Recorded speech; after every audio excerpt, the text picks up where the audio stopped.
single day, man, 3 and 4 times, man. And you can't give one day out of the week, man, some type of upliftment to the people, boy, or to people of your community or something, boy. Every single day, boy, you're fighting down this one, you're fighting down that one, you're fighting down this one. If it's not the PNM, it's the UNC. If it's not the UNC, it's the PNM. Right? If it's not the PNM or UNC, it's Ansel Roger, because Ansel Roger against the PNM or Ansel Roger against the government. And this unit, again, boy, it's like it's like crabs in a barrel syndrome, boy. It's a lot of distraction. That's what it is. But so many distractions, and when they're supposed to concentrate on the real things, that has just let those things go by. That's right. You know, it's interesting, right? I've been fighting for them buildings in Chumaka Clav until now for like 2 years. You know what them people that say, boy? Why are you still fighting for them buildings? Eh? Why you don't just, I mean, nobody asking the question, Tommy boy, how come you have these buildings in a PNM constituency that's been sitting there for years, partner, years, 6 years under the PNM, boy, and nothing has been done to those buildings, and that's acceptable to all you? Imagine that. Well, they know they can get away with it, so. But those things have to change, man. We have to change that. We cannot continue on the same road and expect to get different results, man. Well, if you don't stand up for something, you fall for anything. Correct.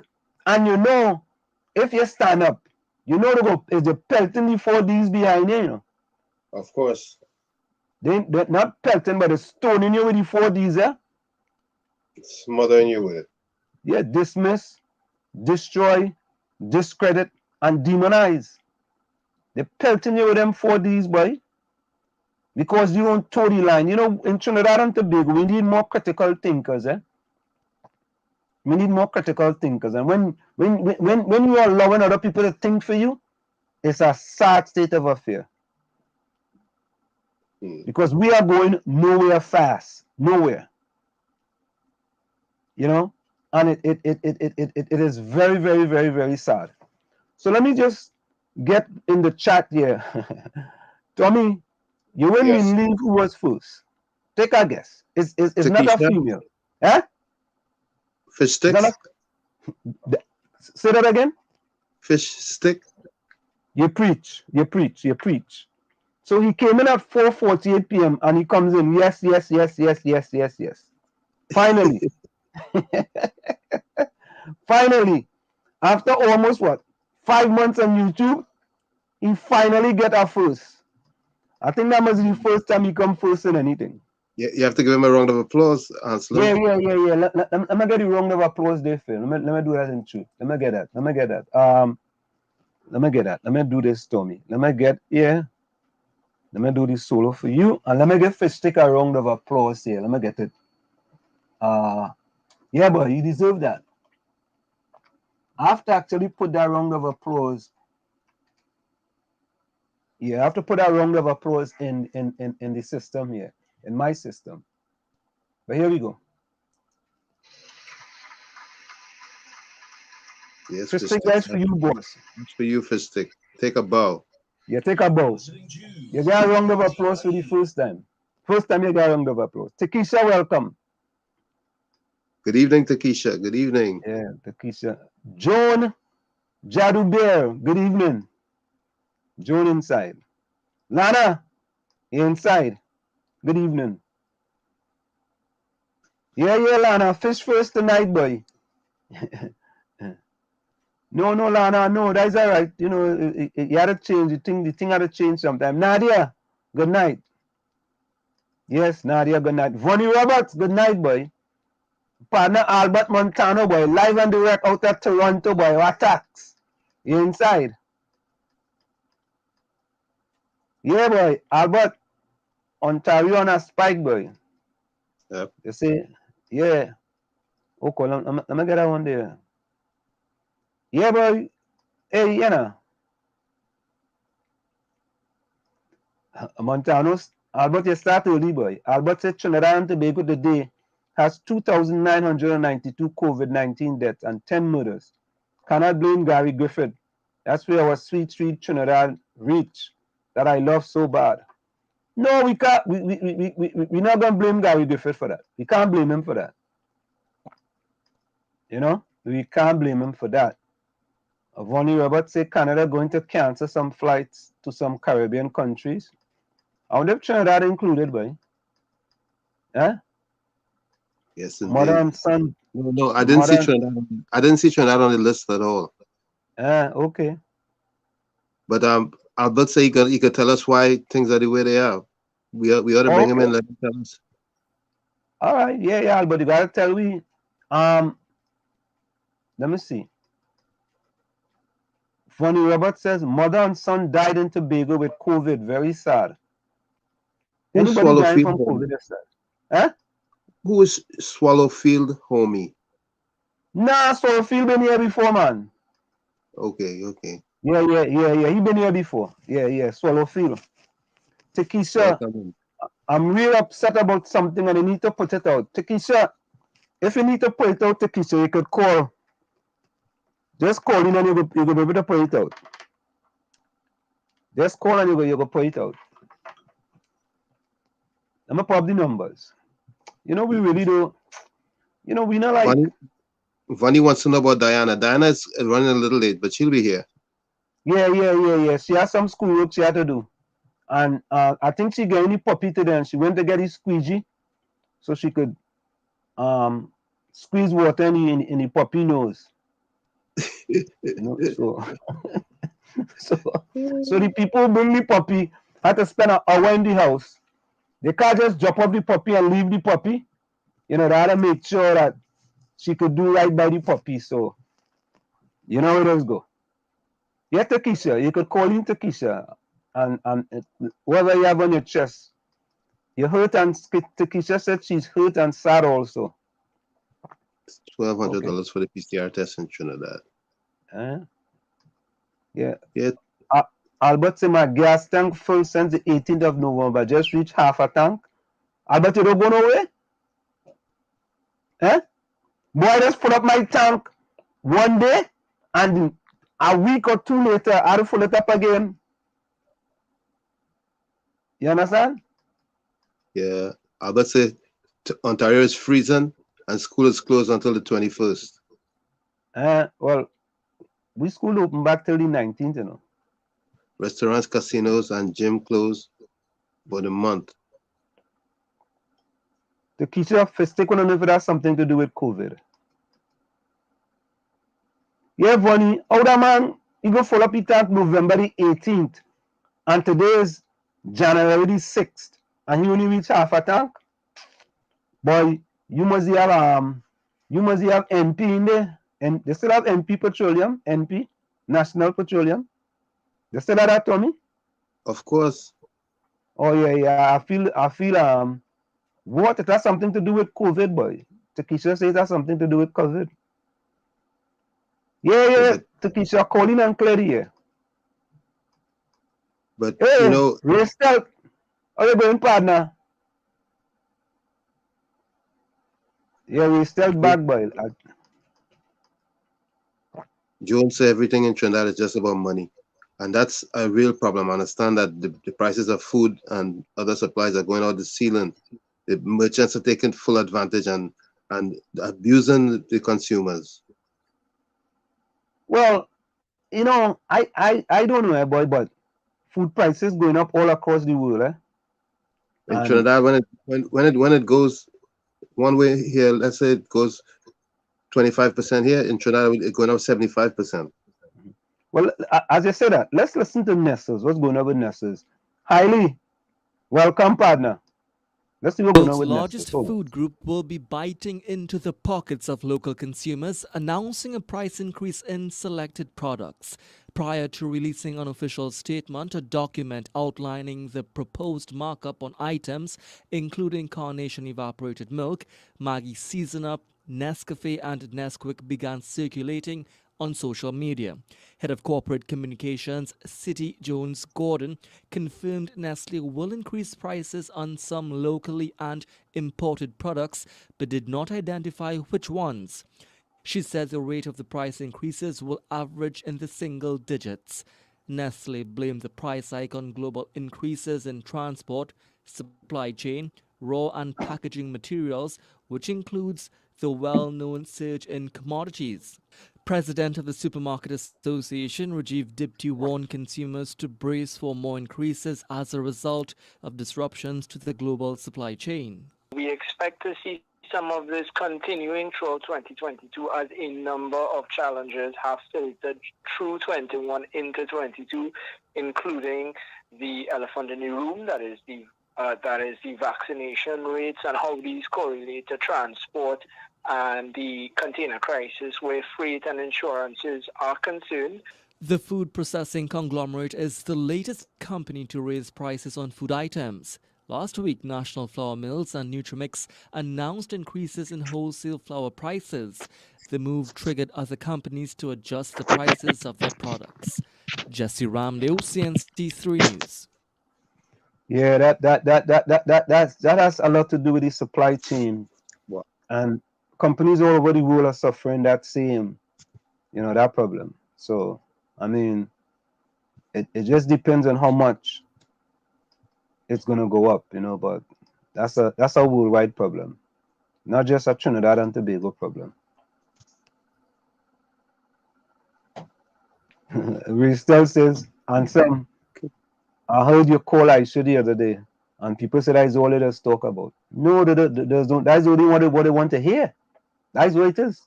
That's only what they want to hear that's talk about, right? They didn't tell you when I talk about the mistreatment by the PNM. I don't think they tell you that, Still. Them people just only tell you what they want to hear, right? Don't worry about them, man. Highly good evening to you.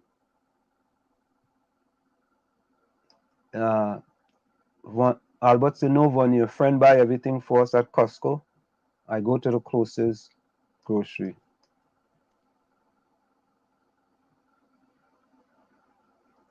What? Vonnie say, boy, and some call I just show. And if you hear VM, who is VM? After about that, I say, way boy, pressure. Who is VM? You hear VM? Voice message. Oh, yeah, voice messages. After about that, I say, way boy, pressure. Hey, we still, they no pressure. Arjun Singh, welcome. Arjun Singh, welcome. I think Arjun was here before, but I ain't sure. Arjun, welcome. The PNM put instance. I don't understand that, Arjun. We still say no, you see why I answer them, they will come back, Trinidad.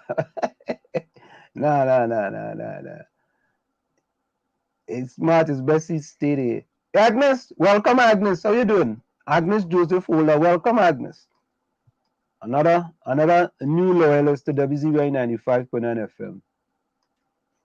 So Albert say he's gonna get his booster on the 19th of January.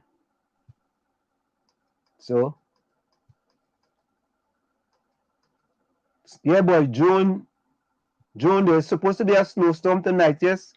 There's already a state of emergency in New Jersey. I know what that means. Bonnie Roberts say, as I told Anson many times, Aisha and a faithful gang don't want to hear you on those Lavantel buildings. Well, they don't want to hear, but that's them. Maybe whenever I call, they need to turn down the volume. Because I ain't stopping. Who sing that song? Tommy, ain't no stopping us now. McFadden and Fire? McFadden and Whitehead. Oh, McFadden and Whitehead. Yeah, man. Eiley says, and some in America, billionaire investor invest in the ghetto because it makes them billions. But in the Caribbean, the government rather fight down the ghetto. They know nothing about business. Well, you see, Eiley, there's more to it about that, eh? Their goal is to keep the people in that condition so they can continue to vote for them over and over and over and over. They want a dependent syndrome, a dependency syndrome, so they keep them people in that in that. And when guys like me come along, you know, who are trying to wake the people up, they are to send out the minions, and those only go along, get along P&M gang in order to do everything that they can, right? And boy, look, I don't just listen to them, and I don't answer them in the chat. I make my one call, I say what I have to say, and I keep it moving. I don't really. Yeah, we still, boy. First guy round of applause tonight, boy. First round of applause you get. No way, still, boy. I call I show before, boy. I call them program. Yeah, I call. Hey, Swallowfield, boy, welcome back, boy. Swallowfield want to know, when you're indulging in racism, how can you even start to think critical? All right.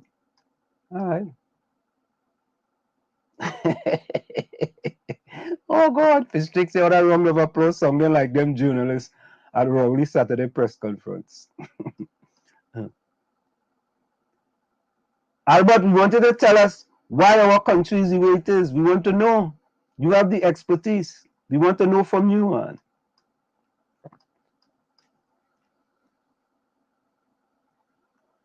Oh, Joan says she did the PCR today free.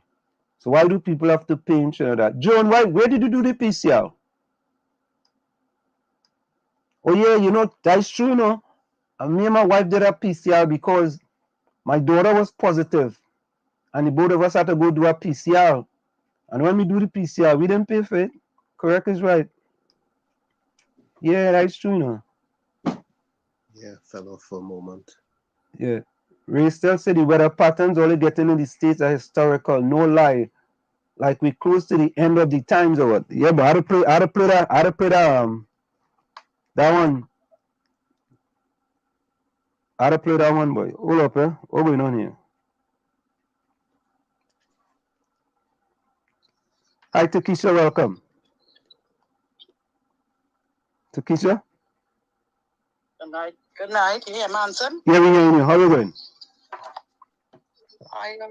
When I'm going all right. You know, when I call in Anson, there's always something I'm having a major problem with, right? Okay.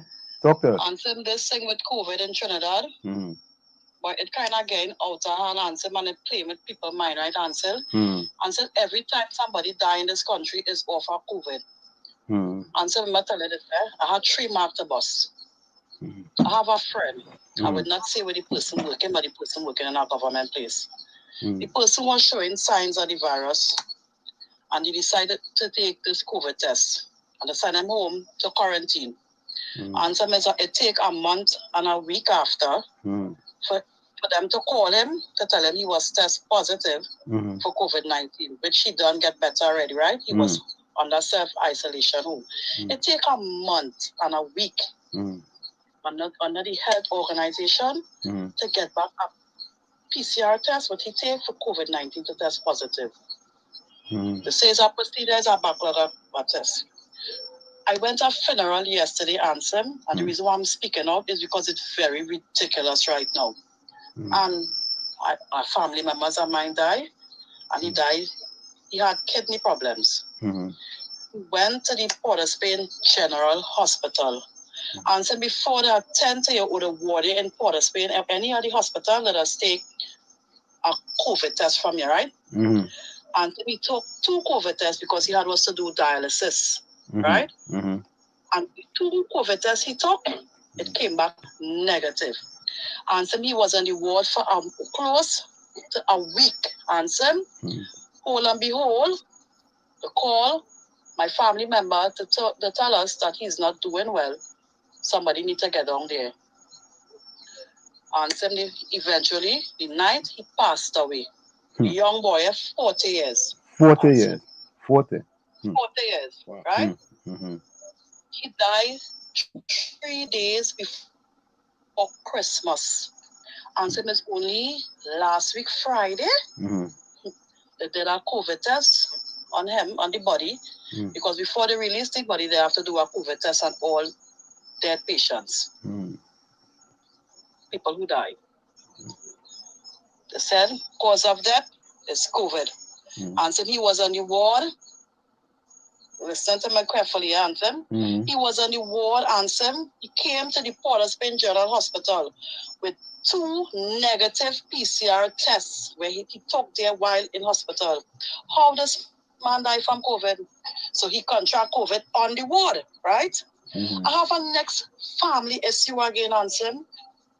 Anthem, I have an uncle passed away 2 days before All Year's. Anthem. Anthem, he's dropped down just so well. These people I don't know why talking about is fully vaccinated. I don't want to talk nothing about vaccination because I'm not promoting that. You understand? But something is drastically wrong in this country where people is dying and everything is COVID, right? He had heart problems. Last year he catch a mild heart attack. He dropped down just so. He have age. Answer is only today. He died 2 days before All Year's. It's only today the family was informed that he died from COVID-19. The reason why I'm speaking out again about this person do not go anywhere. He is the age and he's home, right? He do not go anywhere. He and his wife do not go anywhere. His children, since COVID break, they do not allow nobody to come by them. If they have anything like which is groceries or anything, they place it by the door, they sanitize it and they take it up. This man had heart problems. And so, I'm speaking out because this country only have one pathologist. Herbert Devines retire because Trinidad and Tobago people cannot pay this man. So we have, I don't want to call the woman name, you understand? Who know? No answer. And to me, how I am feeling right now, and other people would agree to me on this, there's so much of dead bodies right now, pack up in mortuaries. You understand? And they have everybody pack up against each other in a draw. So if your family member didn't die from COVID and they stay so long, 2 weeks, 3 weeks, a week, to release your body because my family member would die, he was 76. He was 70. I talking about the number dead to do a COVID test. In line up waiting to do a COVID test on a dead body. You understand? So after all these dead bodies and then done mixed up with people who die from the virus, to me, eventually they will contract COVID. So by the time they're ready to do this COVID test on these dead patients, the cause of death will be COVID. Or to make the things easier for them, not to do an autopsy, everybody who die right now is about COVID. It's very upsetting because people are grieving over the person, the family member, whoever done dead and gone, the loved ones were dead and gone. People are not to grieve over that. And you know that, to a fact to yourself that this person wasn't contaminated or anything around people who had COVID-19 or whatever it is, they self-isolate themselves. And after a while, it's either who dying on the ward, came in hospital normal and eventually contract COVID on a ward and they're dying. It's hard for these family members and them to even see the loved ones, even to touch them. Because the funeral I went yesterday is a closed cascade. The other funeral coming again is a closed cascade. This thing is really ridiculous. And the reason why I'm speaking out is because I want somebody to hear my plea. You understand? Because to me, like everybody who dead right now is COVID. You get an accident and you die in an accident, you're going to do a COVID test on your dead body, it's COVID. Like since this pandemic step in, everything is COVID. It even making them work on all too easier for them. Because if I have one pathologist and it will be straight that person with amount of these dead bodies. You understand, Anson? And then on top of that, and too, when you're burying your loved one right now in Trinidad, it didn't have space in the cemetery. Imagine yesterday, my relative buried quite on Carnage in the cemetery in School Street. And when they take that hole to put on that man, the hole next to by him, it's because you're naturally seeing like the dirt, the dirt from the next dirt next to by the person who died. So you're naturally seeing the raw coffin. Or the next person who died, whoever it is, may the soul rest in peace. You're seeing that live in your face. And you have to naturally stomach these things. Something is drastically wrong in Trinidad. I don't talk for the grocery prices. Sometimes when I go in the grocery and say, I just free to ask who is the manager in these groceries and I give them peace of my mind because it's very ridiculous. Like Rowley and them want this place to get like Venezuela. You understand? Imagine Venezuela run to come here because of how they are, and they're running back to the country. This place, I don't want to say my country going on become a country still I open and I love my country, but it's something not setting right. Rowley need to come down from there. He need to come down from there. He and his whole entourage need to come down from there. And the people that laugh until they fall here, all they're wicked if all you vote for PNM again. All you wicked to vote for PNM again. All you wicked. Up to yesterday, I passed through Chumacac, and I could say with a bowl of assurance, the wicked if they put back PNM there. The wicked. Twiggy, I know Twiggy here, me too, because she's my girl. The wicked. They ain't doing nothing for these people and them here. Nothing at all. I answer that all I have to say tonight, boy. First I outrage here, boy. Answer, boy. All you have a blessed night, boy. Thank you, Takesha. Thank you. Good night, Takesha. Listener, Takesha, I want to echo your sentiments. The PNM is wicked. They're wicked to them people. And I can speak about, I'm being very specific, right? Other people can speak based on their experience. But my experience with the PNM, and let me tell all of this, let me say this, I have never supported another party in Trinidad and Tobago.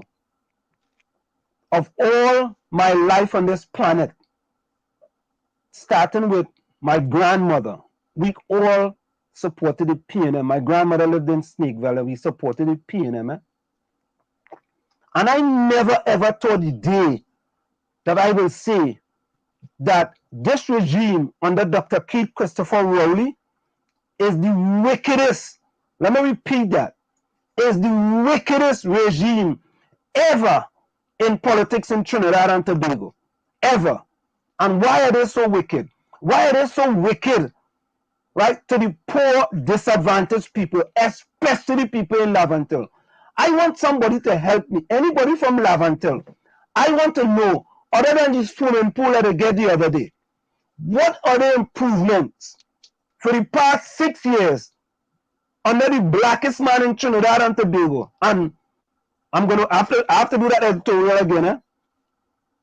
He's the first despot. Or you listen carefully, or you understand the word. It's D-E-S-P-O-T. Because I don't want people to go and say Wall Street calling them all kind of name. He's the first despot in the history of any prime minister in Trinidad and Tobago. I'm going to do an editorial on that. I'm going to redo an editorial on that. Because Takesha, you pump me. You pump me. And look at this. Christmas just went by, right? The MP couldn't even go into, and I'm saying Chumacac, go there, go a little Christmas party now. Or you hear through the grapevine that WZYE, right, was putting something together for the people of Chumacac, right, a Christmas celebration. So just come and say, look, I hear they're doing something. I know you mommy, but all you hold some hampers, or get them some hot dog, get them some snow cone, or get them some ice cream, or get them something. Them fellas, nothing, boy, nothing. And I go back to say again, a fish doesn't rotten from the tail. Don't forget that. And in 2011, Dr. Keith Christopher Rowley walked in Chumacac, Lavantil. I hope you all don't forget that. So 10 years later, that same fella who went up there to fool the people in 2011 because he was in opposition, just like how he fooled me. I was fully fooled. Listen, I'm going to admit it. I was fooled by the guy. Full 100. He got me. And that's why I tell all of the guys are political genius. Because the guy had me lock, stock, and barrel, boy. Really? Answer. Yeah. Hi, everybody. What's going on? I believe, right? Dr. Keith Christopher Rowley is behaving this way because he's trying to. This is just my belief. Y'all can jump. I might be wrong. I never say I'm right. He's trying to make them wake up and do better for themselves. Nah. That's what I. But wait a minute. Remember when Donald Trump was there and he was doing all his stuff and he said he was the best thing that ever happened to Black people in America? He said it. And I just sit down and listen to people in hindsight in 2020. I say, you know what? Boy, he right and true. Because the turnout, people get up off and went out there and vote. Because if they didn't, he'd be back in there doing his nonsense. So in my belief, I might be wrong. I may be wrong. I'm not saying I'm right. I believe he's trying to shake them up. For them to go vote for someone else. That's what I believe. Vote for better. Like I may be wrong. I might be wrong. Right. No, I hear you. I hear you. So he's continuing to abuse them. So they can get out of an abusive relationship. Get up. If you want this is what all they want. Get up. You see Tobago, what he did, and they didn't want it, so they severed ties, right? So he's continuing with this behavior to tell the same, habitual, people that would stick the finger in the ink for him. This is what I want. You think I could change after 40 years? And all these messages, these sublime messages they're sending? Yeah, this is what they want. Okay, then you think I changing after 40 years? Well, go back and vote for me again then. This is what you're going to get. And I believe this is what he's trying to do. That's all I might be wrong. No. I agree with that. I might be wrong. A PCR test is $1,200 in Trinidad. Oh, Jesus. So that's like 100 and something US. Wow. But they're sending they're sending them to your house. They're sending them to you free here. Yeah, but you could get test free, or you could go in the store and buy a test, an antigen test for $10. Get them free. $10. I mean, you know what I mean? It's crazy. So, and I hate to be the bearer of, oh Lord, the emissary of bad tidings. But from what I'm getting, and I'm going to follow up more, I'm trying to get somebody inside the BLP to come on the program. Apparently, and the DLP in Barbados, apparently they're not too happy with Mia. There's what you may call it, rumblings in the camp. But Diana, I have to tell you, Diana. I have to tell you, Diana. There's rumblings. I'm gonna send you some private things that people have been sending me. But Diana, we are on the outside looking in. Just as anybody on the outside looking into Trinidad. Yep. And I'm gonna say this again. If Mia Motley loses an election in Barbados, Dr. Rowley will win the next 25 elections in Trinidad and Tobago. Let me repeat that. If Mia Motley was to lose that election in Barbados, Dr. Keith Christopher Rowley will run Trinidad and Tobago for as long as he wants. Plain talk, bad manners. I believe that people need to get up, because you're looking in, and there's going to be a time you're going to have to say, wait a minute. You mean this is what my child and my grandchild have to look forward to, unless you have the resources to jettison them to an external country to try to make a life and get an education. They're there in Trinidad and Tobago. And I'm saying to them, honestly, just sit down and look at what are the job opportunities. What are the job prospects? Look at the criminal activity. Look at what's going on. Is this the Trinidad and Tobago you want to leave for your children and your grandchildren? Honestly, give somebody a chance to fix it. And if they don't, then you try somebody else. That's what I say. What you say? Give somebody a chance to fix it? To fix it, change it up, change up the whole thing. Oh, you're talking about the people. You're talking about the voters. Yeah, the people, the voters. Oh, okay, give somebody a chance to fix it. If you're not, if you try somebody else before and you see stuff and you didn't like it, and this is what I'm hearing. You don't like what's going on now. Try something else. Because you can't you can't go down this road all the time over and over and over and expect you're gonna get different results. You're gonna get the same results. You're gonna get a prime minister who's gonna buff you. You're gonna get an AG who's gonna make up all these laws after the fact. Let me go there. Right? I don't know. You say he lying. Yeah. He lying. Right? Rayscalp says it only have two classes in the end, rich or poor. Well, I think Trinidad is already there. Yeah. I predicted that Trinidad is on a slope to Venezuela. They're slipping there slowly.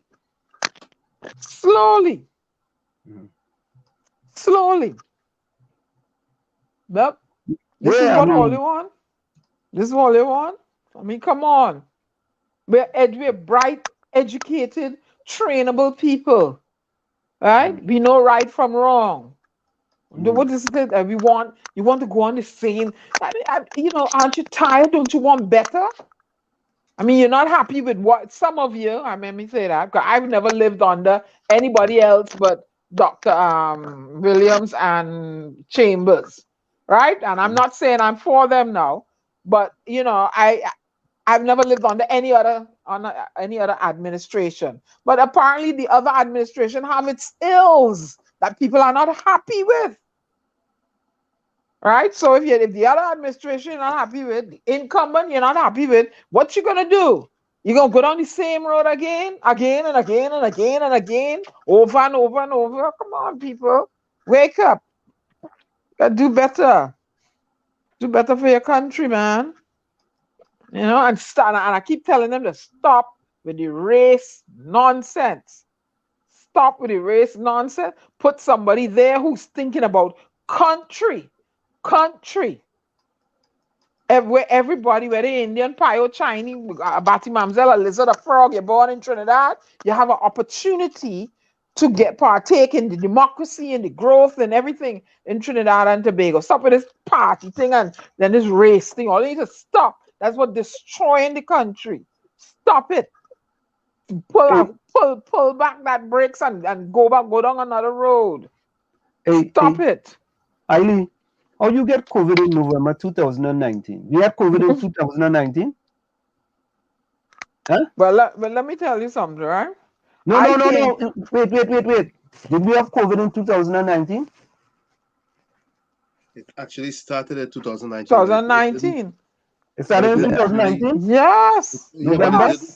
But it didn't really escalate until March 2020. Okay. There were cases. Let me tell you something, Anselm. I had come back from Europe in about March 2019. Around Easter 2019, I woke up and I could not breathe. I had no cough. I had no sniffles. I had nothing.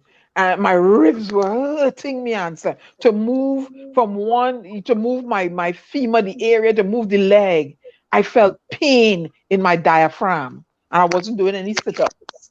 I was off my exercise routine. So I said, what is this pain? And it went on for like 7 days. I said, no, I don't like this pain. And I decided to go. I said, let me go to the emergency room. When I went to the emergency room, they told me I had severe acute bronchitis. I was one step away from pneumonia. But the pain that I felt, and I couldn't breathe, Anselm. I have never felt that in my life before. I could not breathe. Okay? So I could not breathe. I was a hockey player. You had to run, when they put me to play wing, movement from the goalie. I used to play netball. I used to run to keep fit. I have never felt my lungs constrict, grasping for oxygen. So never. Never. And I was a member of Planet Fitness. I would cycle for 50 minutes straight uphill, rigorous, upper cardio, exercise. I've never felt that constriction for air in my life like I did. Yeah. And the pain. So COVID was around before that. Okay. Ray But it still was says, just evolving. Ray still says, real people know you too, but I find it have too much negative. But only one caught my attention. This certain person said, for a smart person, Wall Street, he should not sweat over some buildings. You see them people on him? You see them that stink? Right? Why shouldn't you sweat over building? The building sitting there are raised out. You should read. But Diana, you see, Diana, they have those people where they want them. You should read the broken window theory and understand what that building does to a community. Now, Diana, let me give me 5 minutes. If I, as an investor, somebody brought me to Chumakak, and I have money to go and invest in Chumakak, and I see this eyesore building sitting there, I'm like, ugh. You think I want to invest my money in Chumakak? Because of that building, I may be, persuaded not to. It's called the broken window theory. Along with that broken window theory, it is given a notion that there's a lot of crime and a lot of, neighborhood is unwanted, and that you have to read that book and understand why Anselm makes such noise about that building. Right? But Diana, Diana, this is how I look at it. This is how I look at it, right? I don't live in Trinidad and Tobago, right? And I grew up in Chumakak, Laventille. And I am fighting for many people who basically can't fight for themselves because many of them may be working for the government. And if they come out and try to do anything, the government can harm them and their family. So I understand that. Right? When I go to grocery, I don't have a P&M credit card. When I go to the doctor or to the dentist, I don't hand them a P&M credit card. When I go put gas in my car, I don't go into a P&M gas station and they just give me gas and they tell me keep it moving. You understand? So, and I find that should not be. You should be able to, because they say when you speak about what is not right in the government, that is the highest form of patriotism, because you work for the government and you come out and you say, well, this system is not working for processing XYZ. Can we try this? That's not our politics. That's not our politics. But hold on a second there, guys. There's a way to speak, right?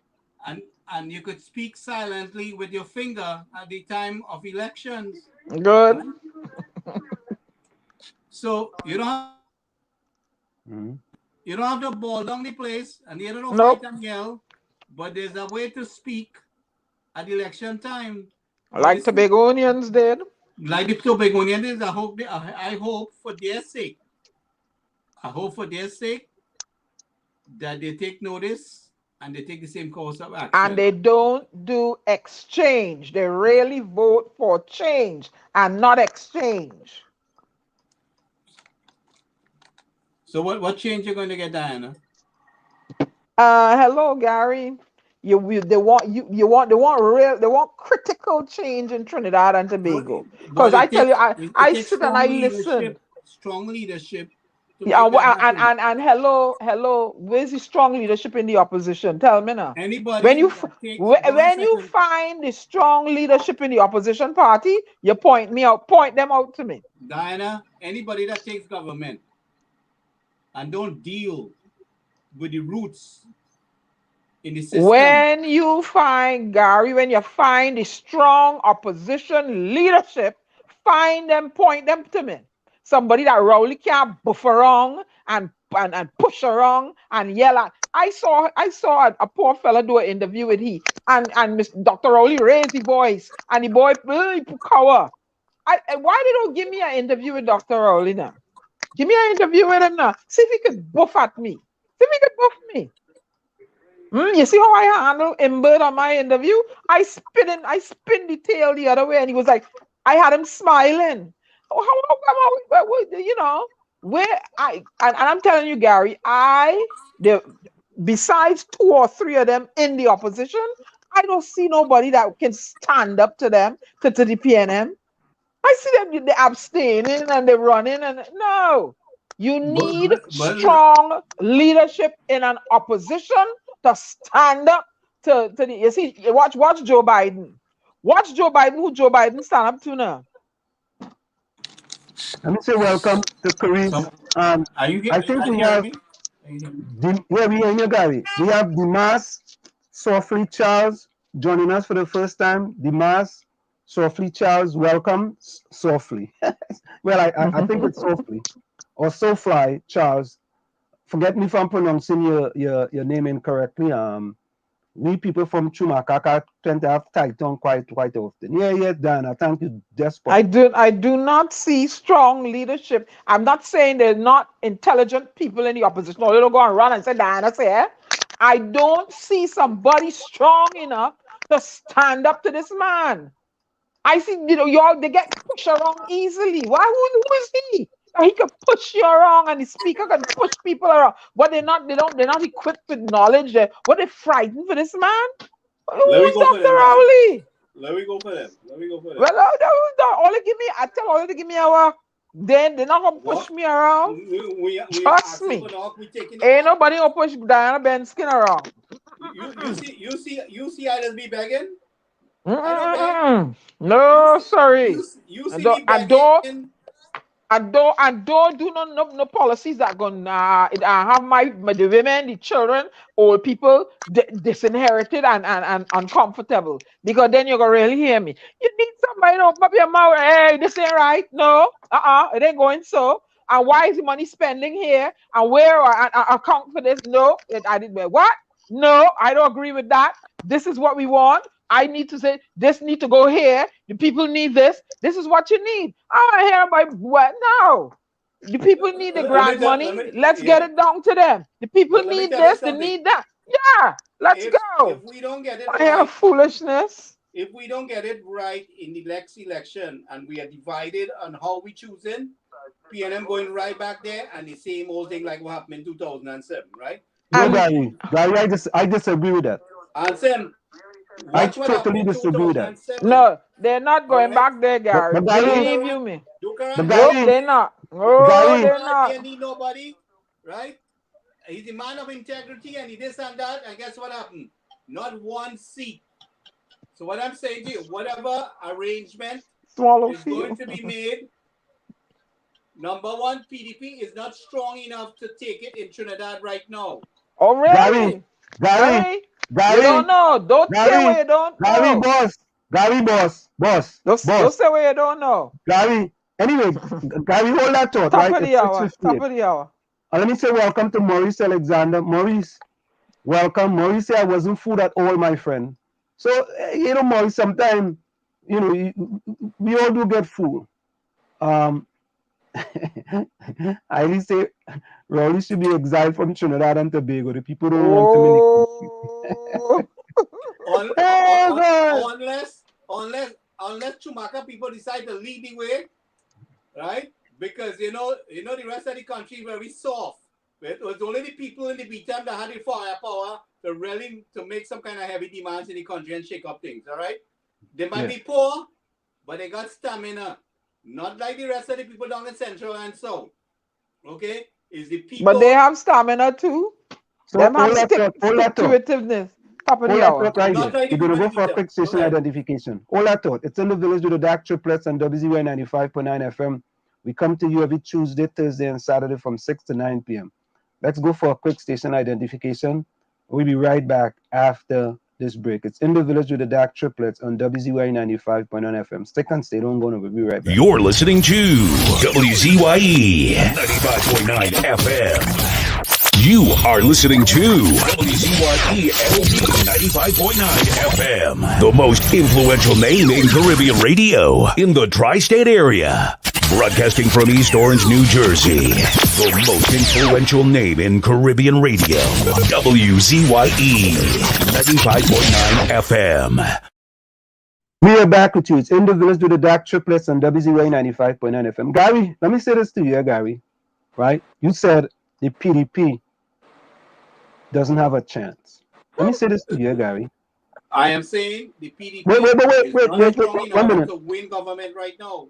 But wait a minute. Let me just say this, right? I spoke to a young lady, right? The lady told me what she was a PNM and staunch PNM.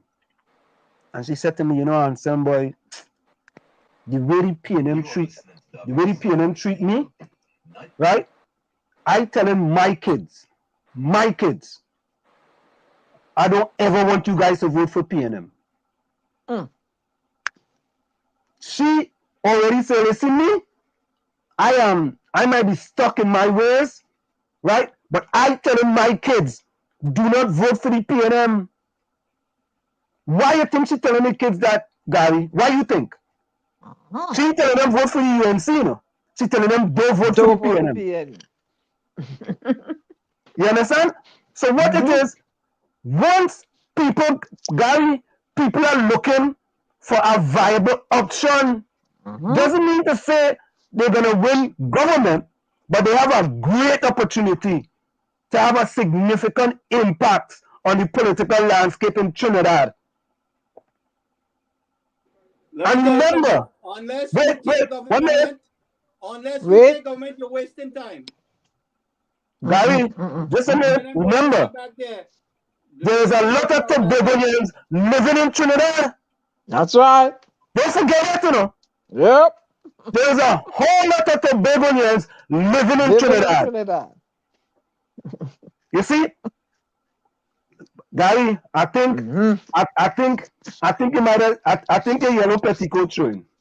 And then there's a whole lot of Trinbagonians out here who fed up with what's going on, you know. Fed up. All right.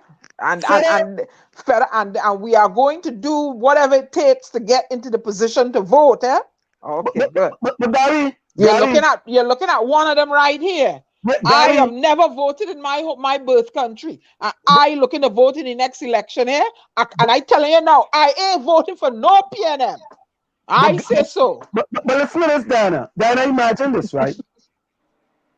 I have gone, and I'm saying and we can say that we here collectively, when Dr. Roddy was in opposition, Gary, you was there too. We felt that Dr. Rowley will make a difference for the people of Trinidad and Tobago. And we give him that chance, right? Chance. And I personally felt, well, boy, if I work hard for the PNM, if I go to the PNM for something for my community, not to put money in my pocket, it's easy sailing. Easy peasy, as they say. Well, you know, stranger, you're enrooted, well-known, recognized person in the PNM. And if the PNM under Dr. Keith Christopher Rowley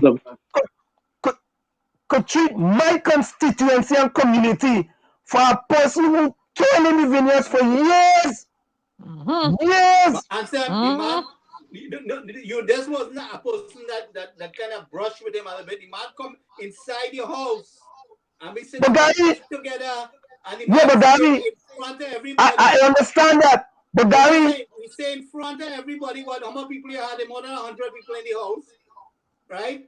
That he wants we input and how important we input it is for him. The man said that in front of everybody, cameras taking picture and everything right there.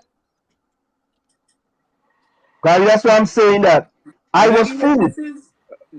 I have to admit it. I was totally fooled. I was fooled by the PNM mistake. They fooled me. Yeah, they overdose with Balize juice. Anselm is our guest. Tommy, you gonna say something? Yeah, is our guest backstage yet? No, not yet. I'm asking, did our guest get backstage yet? No, he's not there. No. All right, I'm gonna come out and reach out to him. Yeah. Okay. I'm gonna come off and okay. And get you see now for example, let me go back solo here. For example, think about this, right? I fighting for Chumaka Clavantel and buildings in Chumaka Clavantel, right? I didn't go to the PNM and say, boy, listen, our URP contract, our CPEP contract, right? Or our contract for WZYE 95.9 FM, right? Or give me this or give me that. I community oriented. And then they have a fellow on the radio, right? Name the chairman of the Go Along Get Along PNM gang, the chairman of the ILP, the former chairman of the ILP. Oh, Lord. Right? Going on the radio station and telling people, Wall Street, right? Look at him. He talking about an abandoned building on Duncan Street and the government renovating the building. Imagine that. He living in Trinidad, you know. And he coming and he lying to the people. And then all of them from the Go Along Get Along PNM gang who come out from under the redstone. Yeah, boy, Dominic. He know the building renovating. And Ulrich say, boy, answer them. I just send you pictures, boy, what they're talking about here. Because I don't listen to them. You understand? They're talking about it. Look the building, boy, answer them. The building's still sitting there over 20 years abandoned. You think Dominic Roman gonna apologize? Because Dominic Roman sitting on a board. And after only 2 years in the PNM, Dominic Roman get to sit on a board. I never asked them for me to sit on no board. Right? Me was sitting on a board for. I don't want that. I want things in my community. And he go talk about, you know, people like Wall Street, they should ask not what your country can do for you, what you can do for your country. Go and tell the senior them that now. Go and tell Faris Awawi that now. Go and tell Colin and the family that now. Go and tell Rohan Sinan and the family that now. Go and tell Terence Diaz and the family that now. Tell them should be saying, right, it's not what your country can do for you, it's what you can do for your country. With all the country of them have. All of us just want to run all them out. Because, you know, all they go along that along PNM gang, and all they have to protect all your interests. And I have no problem with that. I have no problem with Dominic Roman protecting himself because the PNM put him on a board. And he said that the reason why he's on a board is because you know people like Jack Warner and you know influential people. So after he didn't resign from the ILP, after he resigned from the ILP as chairman of the ILP, right? 2 years, he on a board already.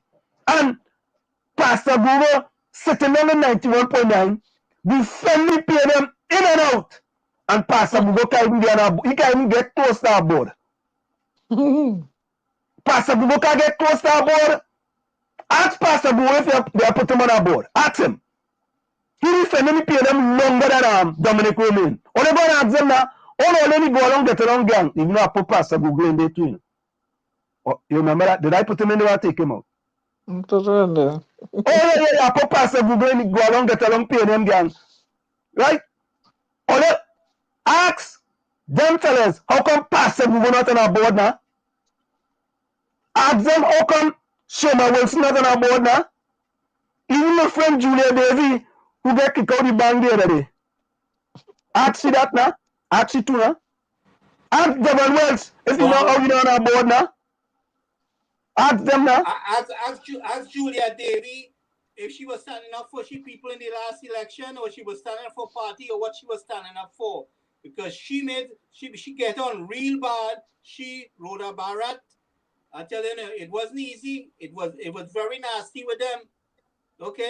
These are the people. Ask them if they were standing up for their people with the last 5 years under Dr. Rowley. The kind of things happened to your people. Ask Rhoda Barrett. Call out Julia Davy. Call out Aisha Wells. And ask them if they were really standing up for their people when they spin everything into something else. Right? Okay. Can I jump in? Go ahead. Our guest, he wants to send the link to his email. That's losbajos_1@yahoo.com. But you can send it, Tommy. No, that's it. No, it's fine. It's fine. I'll send it. It's fine.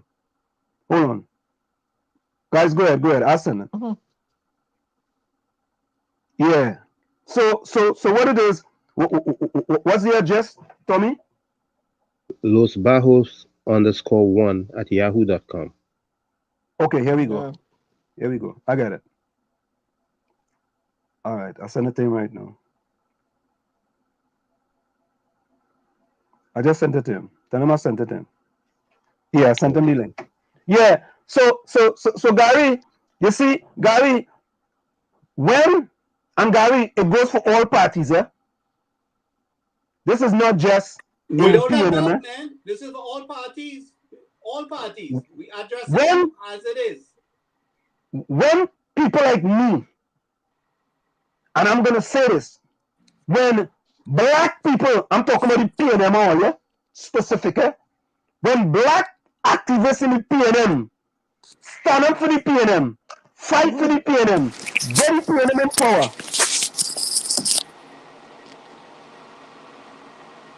Okay. When black activists stand up for the PNM, fight for the PNM, get the PNM in power, right? You know what those when you go along, get along gang saying?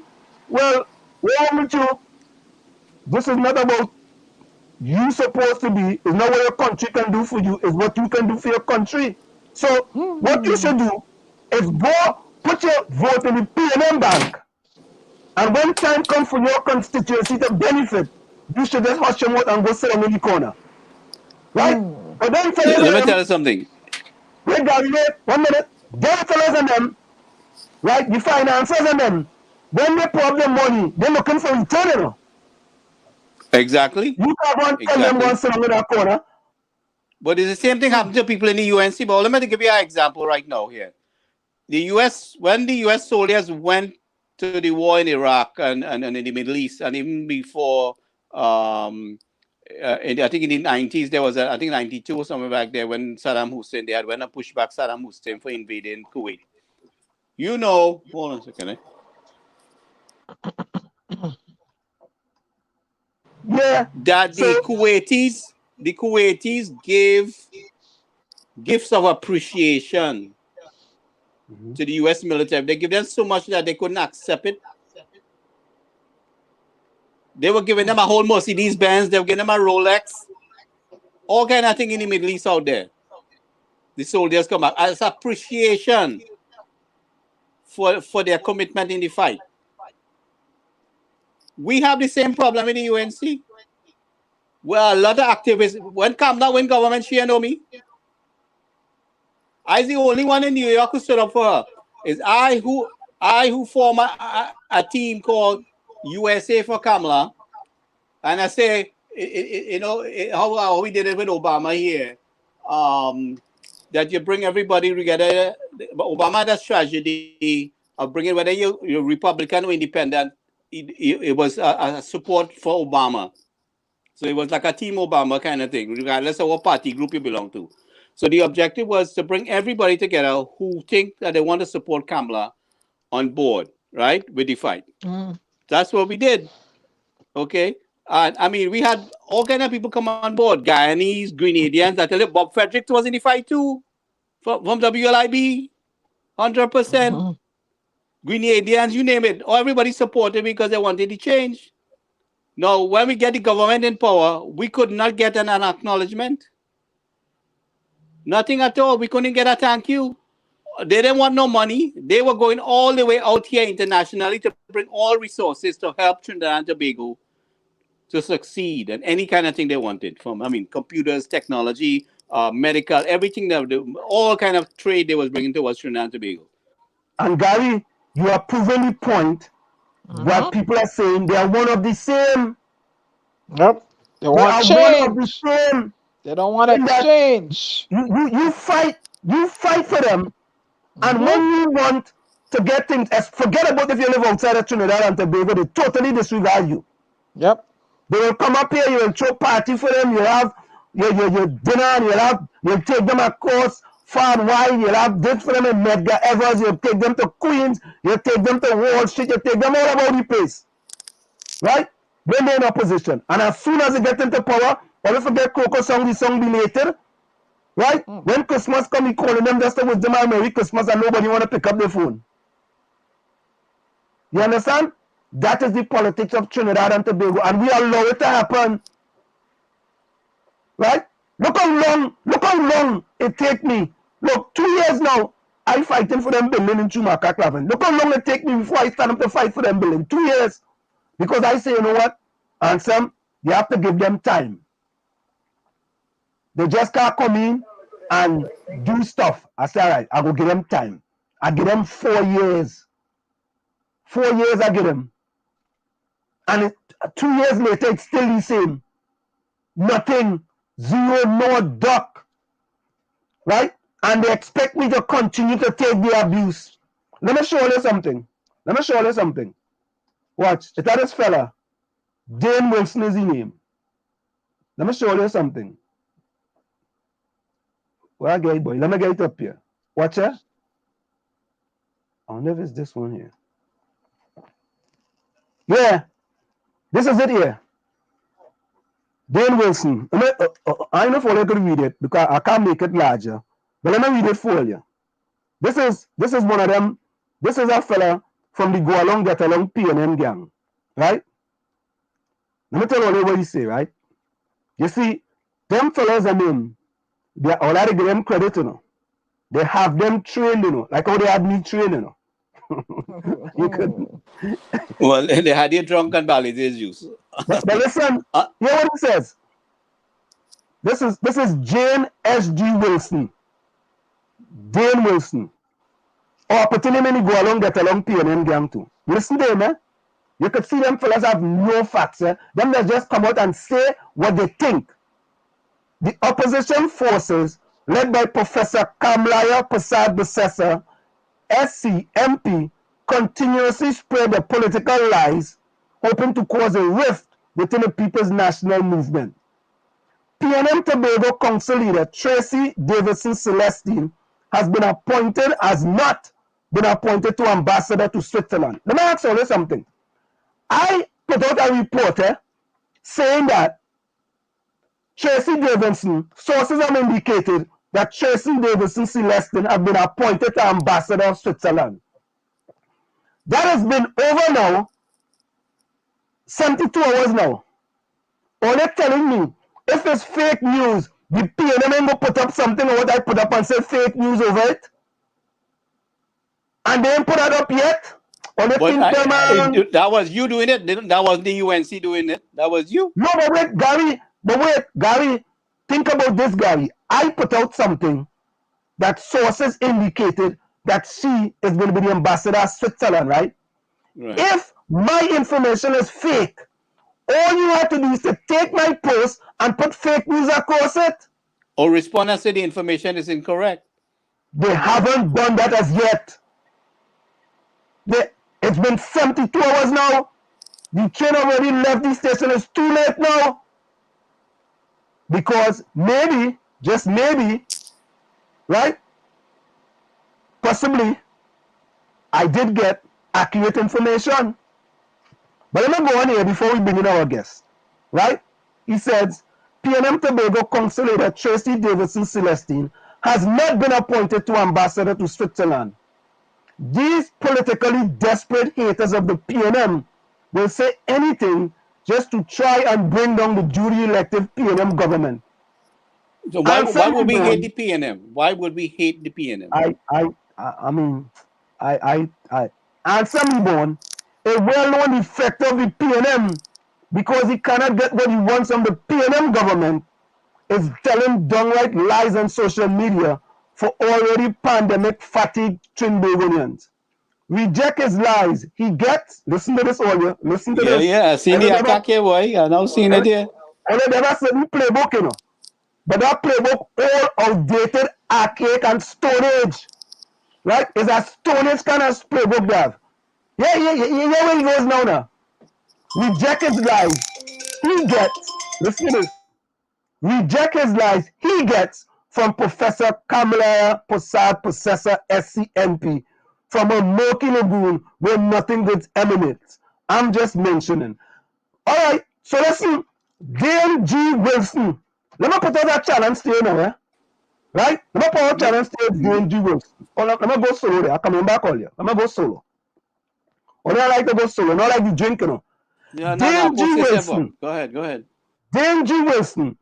if you can prove that Anselm Leborn get his information from Professor Kamlaya Prasad, Professor SCMP, Dane G. Wilson, Anselm Leborn will donate 100,000 TT to a charity of your choice in Trinidad and Tobago. Still think I'm crazy? But I ain't finished yet. Let me go on. Anthony, we coming to you. Not Anthony, hear me. Andy Johnson, we coming to you. All strain. I gotta take on some of them and go along, get along, pain and gang here. So somebody else now reply. Helena Pierre replies. Anselm Leborn, African man, I am so ashamed of you, what you wanted, to join this camp to make bacchanal against your own. Now I expect more from you. Thank you very kindly for the compliment, Helena. I haven't had that compliment in a while. I really appreciate that. I love those compliments. Here's the next one out. But Gary, you in this too? Yeah. Lana, you in this too? Lana, right? Gary wait, they call my name too? He called my name? Yeah? No. Maxine, let's call your name. Hold on. There's bacchanal and confusion tonight in the village earlier. Lana Maraj, right? Gary Mahabir, like sits another zip line. Lana, you're good. Oh, Lord. No, here Maxine Richards. Wait now. That is the former president daughter. No. Maxine, my sister. She cool. She all right. She helped me. Well, I just asked her a question. She responded. She said, Gary Mahabir, since when you listening to rubbish comments, then you're going back now. Let me get you next one. The commentator Andy Johnson, all straight. You just dealing with some of them and go along, get along, pay them gang here.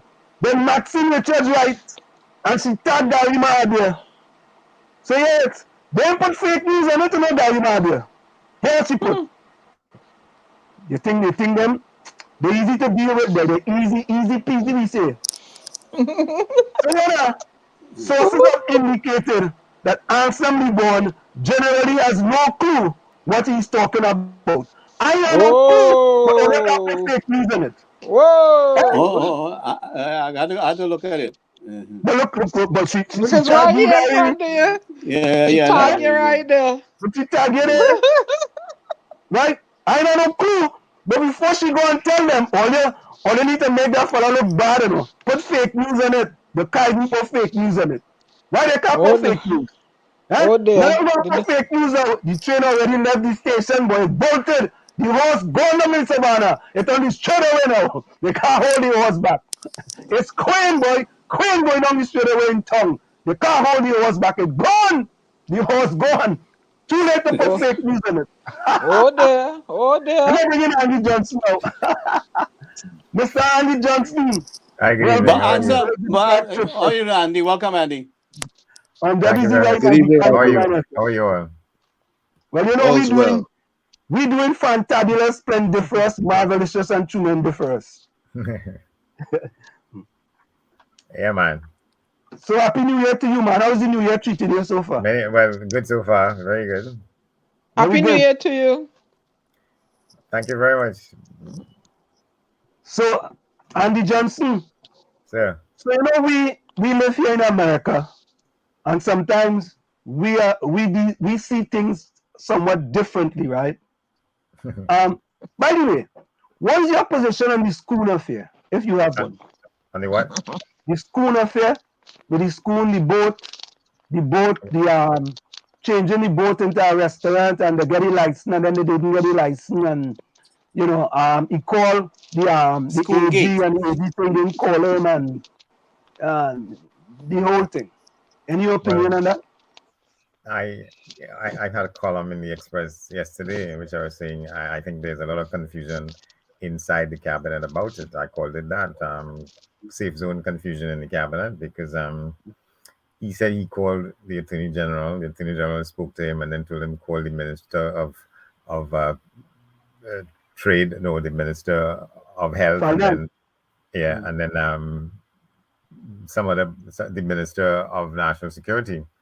And then he called the Minister of Trade. The Minister of Trade tell him, well, no, call the comptroller of customs and so on, so that neither of them sure what to do, and it just so happens that the editorial in the Express yesterday said the same thing. They have to make this policy of what is a safe zone clearer for people to understand.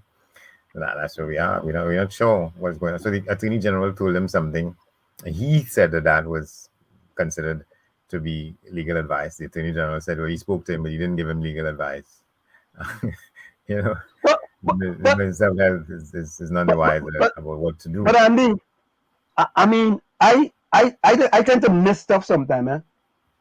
The police went to search Schoon's house in Marval. They say you have 2 houses in Marval. They went to search his 2 houses, looking for information. Huh? Yeah, those were the stories in the papers today. Yes. Right, but they go and confiscate the AG phone because the AG said he didn't speak to Schoon. I mean, to me, if the AG saying I didn't have a discussion with the man, and you went and searched the man house who said he had a discussion with the AG, I think he'll go by the AG house and get his phone, seize his phone. No, if only if there was Anand Ramlogan, they were going to take his phone. No. You could tell me if I'm way off base, because I tend to go, up on planet Jupiter sometimes. Yeah, but more than that, the station diary in Carnage or wherever that part of it took place. The policeman has in the diary what transpired. The man said he called and somebody answered the phone as the Attorney General. So that is in the station diary, and you don't get stuff in the station diary except what happened. So the question is whether or not the police officer who wrote that made it up. But the Attorney General did say subsequently that when he called him, he told him to call the Minister of Health or the Minister of Tourism and the Arts to find out what constitutes a safe zone party boat. He said that the boat wasn't going to go anywhere. It will stay where it was moored and the people will be on it and so on. So I'm saying that so he was being moved around from one minister to the next, the Attorney General to the Minister of Health and so on and so on. So they aren't sure among themselves about what obtains or what should obtain in this kind of situation. And, so he got a special license, a special restaurant license, and the comptroller of accounts said, well, that was not correct. So what is the correct one? And it can't be figured out either. What is the correct license to be had? And his lawyer is challenging the authority of the comptroller of accounts to take the position that he takes. So it's a great amount of confusion. It's also interesting, right? I give you a license, you pay for the license. When trouble happens, I take back the license. Yes. Yes. It's like I go get a driver's license, right? And they decide, you know what, boy, I'll send you do something wrong. We come in and take him back that license and give you a refund. That is just like Section 34. They all voted for it. It's just so mind-boggling. Now, also, Andy, we have mandatory vaccination in Trinidad and Tobago, right? And there are some people for public servants and people who work for state agencies. So it's not across the board. But so the government is saying it's not mandatory vaccination. Is an attempt to create a safe zone. But I just play with words in my view. If you're telling people there are consequences if you don't take the vaccine for your job, that is mandatory in my view, in most people's view. So I think they should own up to that. I've said so. They should own up to that. Mandatory for people who are paid by the government. So they're starting with those workers, and they hope that employers will come on board. More employers will come on board. That, to me, is how I see it. Andy, I was trying to give them advice of what they've done here in the United States of America. For example, where I work at the university, right, they told us that we have to take the vaccine or we have to prove, right, why we should not take the vaccine. Yes. Right? And so some people have to make decisions, whether they want to take it or they don't want to take it. And if they could come up with a reason, the school will look at the reason and they'll say, all right, you have a legitimate reason. You could go in the class, but you have to wear a face mask and so on, right? So Well, we I cannot say mention to the the same thing the government, all government you, is saying they want to do. If you can't take the vaccine for some medical reason or what, you have to bring something saying that. but here's the difference. Here's the difference though. Joe Biden didn't come to me and tell me I had to take a vaccine. The school come to me. The employer came to us and told us that here is the criteria for you to be an employee. But the government, in my opinion, the government with a high-handed, right, fashion, wanted to come up on a press conference and tell the people, all right, on December the 22nd, you will go home. And when you come back on so-and-so date, you have to make sure you get the vaccine or, right, something will happen to you, whether you will be on full or whatever it is. Now, our company simply said that this is what the requirements are for you as an employee. You have to decide whether you want to follow those requirements or not. You know, and I, But as an employee, I follow those requirements. all right. And I'm sure there are other people who didn't. But it wasn't a big uproar. Yeah, well, so some countries and some jurisdictions are doing it that way. In other cases, I mean, I just read in a story from Toronto. The city of Toronto fired 461 workers yesterday because they refused to get vaccinated. That's the city of Toronto. And in Canada, the government is taking that same position overall across all the provinces for state workers, people who work for the state or the city or the province and so on. Once you are a public employee, they're doing it. Yeah, and that's interesting because with us, yeah, because most people tend to look at the United Kingdom, they look at Canada, they look at United States, and then they look at certain places like France, for example. I mean, France is even Macron has gone way overboard, you know, with what he wants to implement in France. And I asked the question, all right, is Dr. Rowley just basically following along, right, with what France is doing? Or is France following along with Dr. Rowley doing? With other countries and with other jurisdictions, like I say, it's the same thing in Canada, parts of Canada, parts of Australia, and all them kind of things. So that because when private employers were seeking to do it, it was being said that the government was putting the pressure on private employers to do that, to get people to vaccinate. So that Republic Bank was telling people that you had to vaccinate, or you have to prove why you can't get vaccinated. And so that's a matter that is in abeyance now because they kind of hold off on it a bit. But a lot of people, because other people who are vaccinated also are questioning why, if you tell me get vaccinated and I get vaccinated, why should I feel comfortable working with somebody side by side with me who's not vaccinated? So you have that part of it as well. So and two of the most prominent legal minds in the region.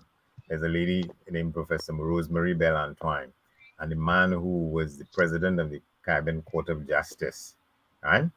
Both of them they were asked by the countries known as the OECS, that's St. Kitts and St. Vincent and Dominica and so on, 7 of them, the Organization of Eastern Caribbean States. They asked these two people to come up with a position for them. And both of them, Professor Rosemary Bell Antoine was the Dean of the Faculty of Law at UWI St. Augustine. And this man, like I say, he was head of the Caribbean Court of Justice. For all other countries, that is the highest court. They don't go to the Privy Council anymore. That's their court. We are still going to the Privy Council. But those two people, among the topmost legal minds in the region, they presented positions saying that mandatory vaccination is legal. So that's the kind of discussion, that's the kind of debate we're having in the country now. Isn't that there are once something is deemed to be, a health emergency, you can take measures to address it in ways that the decision makers can defend. They must be able to defend it, in any case. And that this is so. That's where we are. But right now, we're spoiling for a fight because the unions now, one side, but the PSA president is telling people, do not disclose your vaccine status. And the OWTU and that side telling people, go to work on the 15th, regardless, whether you're vaccinated or not. So we heading for a showdown in a week and a half. But didn't Deborah Felix already had a position with respect to mandatory vaccination as far as the unions are concerned? Well, what she said, in my view, is being sort of people what you would call cherry picking. She says, as the situation exists at the moment, there is no law for it, but that a law can be passed, or an order can be made to make it happen, to make it law. And Martin Daly, another senior counsel, one of the prominent lawyers in the country, he was saying 2 weeks ago he couldn't understand why the government didn't just bring a law which it could get passed in the parliament to say that you have to be, I have to take the vaccine. So the government said, well, it was trying by what is called moral suasion to get people to do it on their own, and it wasn't happening. It's not happening fast enough, and so they want to start with public workers. Republic Bank also took that position, but they kind of hold their hands, people expecting that the government will take the lead, which they have done now, and so people have up to the 15th to fall in line. And the other thing is that so the Attorney General is purporting to be talking with the trade unions, but he is on record as saying the government is not backing down from the position that they have. So what's the point in negotiating if you're not backing down from your position? Now, again, I've commented on that. So we're in for some exciting times in the next couple of weeks. Now, Andy, I want you to look into your crystal ball if you have one, right? we're going to 2025, right? In your estimation, do you believe the PDP will be a viable third force come 2025? What, you mean in Trinidad? Yes, in Trinidad. In the general election in 2025. I can't see it just yet because we've been there in many instances. There was a party called the Democratic Action Congress, which when the THA just started in those early years, it was 12 seats. They won 11, and they were in charge for a while, and then it really just went out of existence. It is on that basis that Robinson was propositioned, and they came and formed what became the NAR, the National Alliance for Reconstruction. The parties in Trinidad joined up with them, and that's how they removed the PNM in 1986. And well, the DAC doesn't even exist anymore. A lot of parties come up and go down.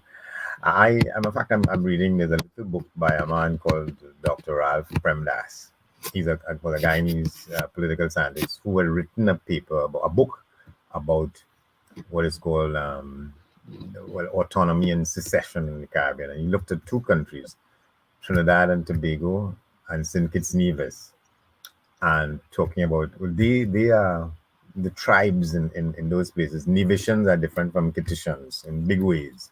And the same way Tobagonians are different from Trinidadians in big ways. And so they constitute a real potent force among themselves. And so things can happen where they want to not necessarily secede, but go their own way in certain respects. And that's why you have this Tobago Assembly. But to transfer that to Trinidad, it's not the same, because you would have Trinidadians voting for a Tobago-based party by itself. That is, I can't see that happening just so, because we are very different. There's still a lot of sort of hostility and skepticism about Trinidadians being in Tobago, and we in Trinidad, a lot of us have a feeling about people in Tobago. They feel they're special and so on, and so it's not going to be easy going.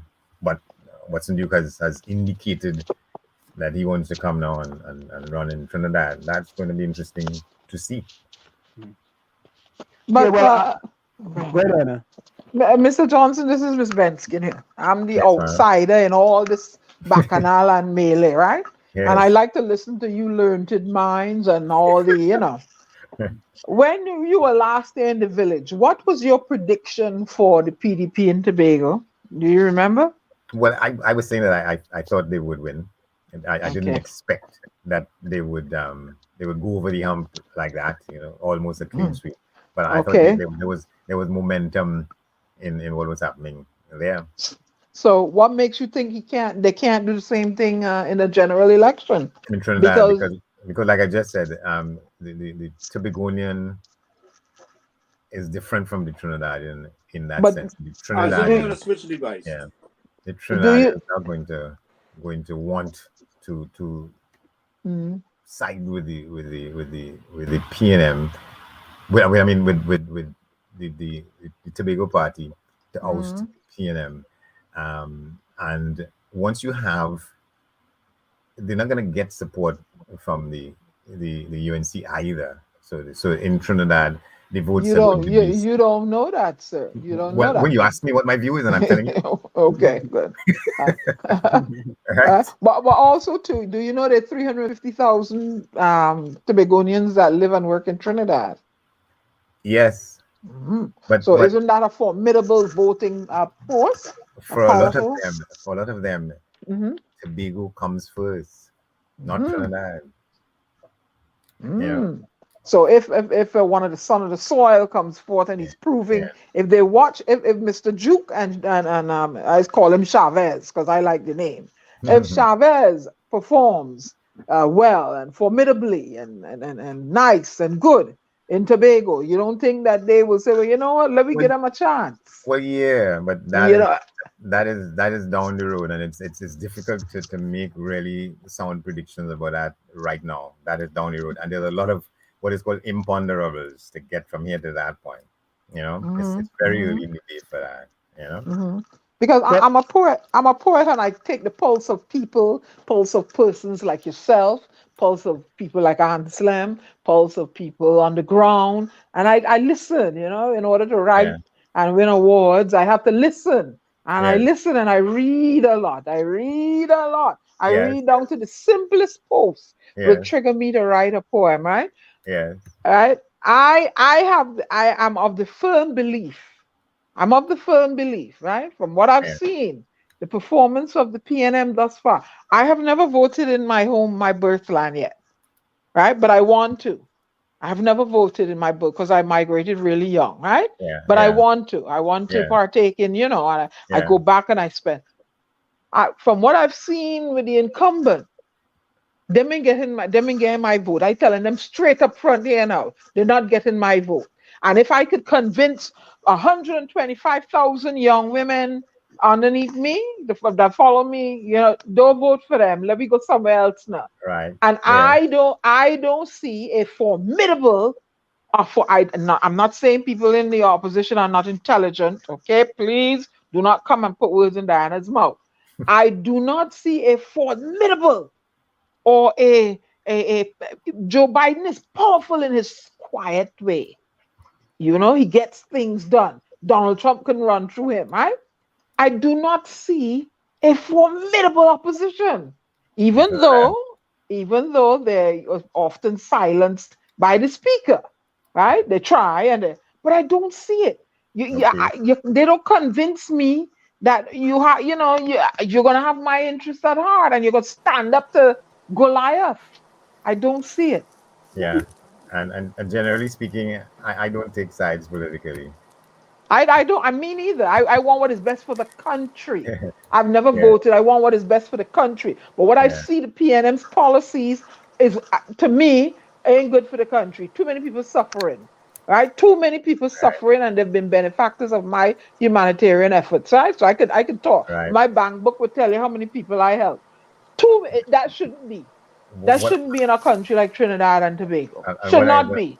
What I will also tell you is that my policy, my voting policy, is I don't vote for the same candidate twice in a row, regardless of who it is, regardless of where I live. If I vote this way this time, I'm voting the other way next time, so that I don't deceive to myself as tied to any.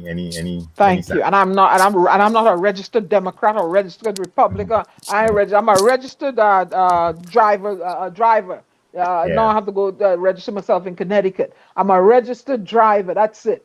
You understand? Don't Yeah. compare me. I have to identify as a Democrat or Republican. No, I'm a human being first. Leave me I'm alone. reckless in that sense. I'll give anybody a chance to be in government in Trinidad and Tobago. Thank you. A Batimamzal, a Crapo, a butterfly, yes. anybody, as long as they're doing what is right. Thank Anybody you. who Amen. comes up and makes a case, you know, they have my support. Thank you. But Andy, I want to throw some black eyed peas into the mix. Oh God, is a pilau you making or soup? What is you doing? We Trini, we expect. Actually, peas are good. I never hear about black eyed peas in a You can put pilau. pigeon peas, or you can try to be a Jamaican and throw on peas. I never hear about black eyed pea in a pilau yet. I always hear about wait. And lentils. I tell you. Well, before you do that, let me just tell you, you know, how I see things and I respond, right? So, you know, I went to work for the People's Partnership government, right? I was the head of the Government Information Service for 5 years under Kamala Prasad Biswas, all right? Right. And everybody who objected to that, or even people who supported it, aligned me with the UNC. That is how deep racial divisions is in Trinidad and Tobago. Correct. The People's Partnership was made up of 5 parties: the NJAC, the Tobago Organization of the People, the Movement for Social Justice under David Abdullah, the UNC, and who's the other party? 5 of them, right? So I'm saying NJAC and the TOP and the MSJ, you know, all with black people or people, you know, not Indian people per se. But I was accused of being a UNC because I went to work for a party that is a government that is made up of 5 parties. That's how rough it is in Trinidad. You know, but they call me a UNC push that propaganda heavy, you know. There's a heavy racial base in the PNM. Yeah. Okay. And I mean, I'm not saying that. But Gary, that's both sides, though. That's both sides. No. It ain't as bad as the PNM. The viciousness is not as bad as the PNM. Well, I can't say, but from the outside looking in, I find the both parties push race. That's my opinion. No. You have to come that better because I have seen that race thing in the election. Gary, they attack you. Me too. They attack you. They cuss out Diana, right? For associating. We have been stranded. They call me a UNC dog. They cuss out Diana for teaming up with this Indian guy to go against the PNM, right? Stranded citizen and Sam and Diana teamed up with me when I reached out to them, right? And they attack her based on race too. Yeah, call me a UNC dog. Racial attack. They tell me why the Bajan don't mind she business. People like Rhoda Barrett, Julia Davy, and a few others was pushing race. They wasn't fighting for people. They were pushing race. Race. We see bold and brave out there. They utilize the simplest thing and spin it into a racial meaning. Yeah, you saw that. I mean, you know, you can't say yes or no. You are a journalist. You see, this thing was in the public domain. There was nothing hidden. Yeah, no, I call it as I see it. But like I say, you know, I'm not necessarily pro. I'm not. You know, Mrs. Bisesa was attacked and threatened while she was prime minister. You were inside the government, right? There was a lot of designated threat and hatred being spilled while she was trying to assist these young people and meet their needs and stuff like that, do things to help uplift them and enrich them, right? You saw that. I mean, you were inside the government. I was outside. I was a supporter outside. You were there. You saw how much she did to help these children. What did she do? She went and hugged up this child that crushed she up and said she gonna kill her, right? As a mother. You didn't see anything. My job was to propagate those things, to make those things known. Right. So I mean, but you know, on my end, as far as we looking outside, we felt that the communication could have been a little more effective because a lot of the things that the government was doing wasn't getting published efficiently enough. Yeah, okay. I don't argue against that. That's people's views. Yeah. You know, I mean, because I mean, a lot of things was done, was known. It never is to everybody's liking. Yeah, but I'm just saying, as we see it out, it was not published enough, and so that people can see what she was doing. So the attack.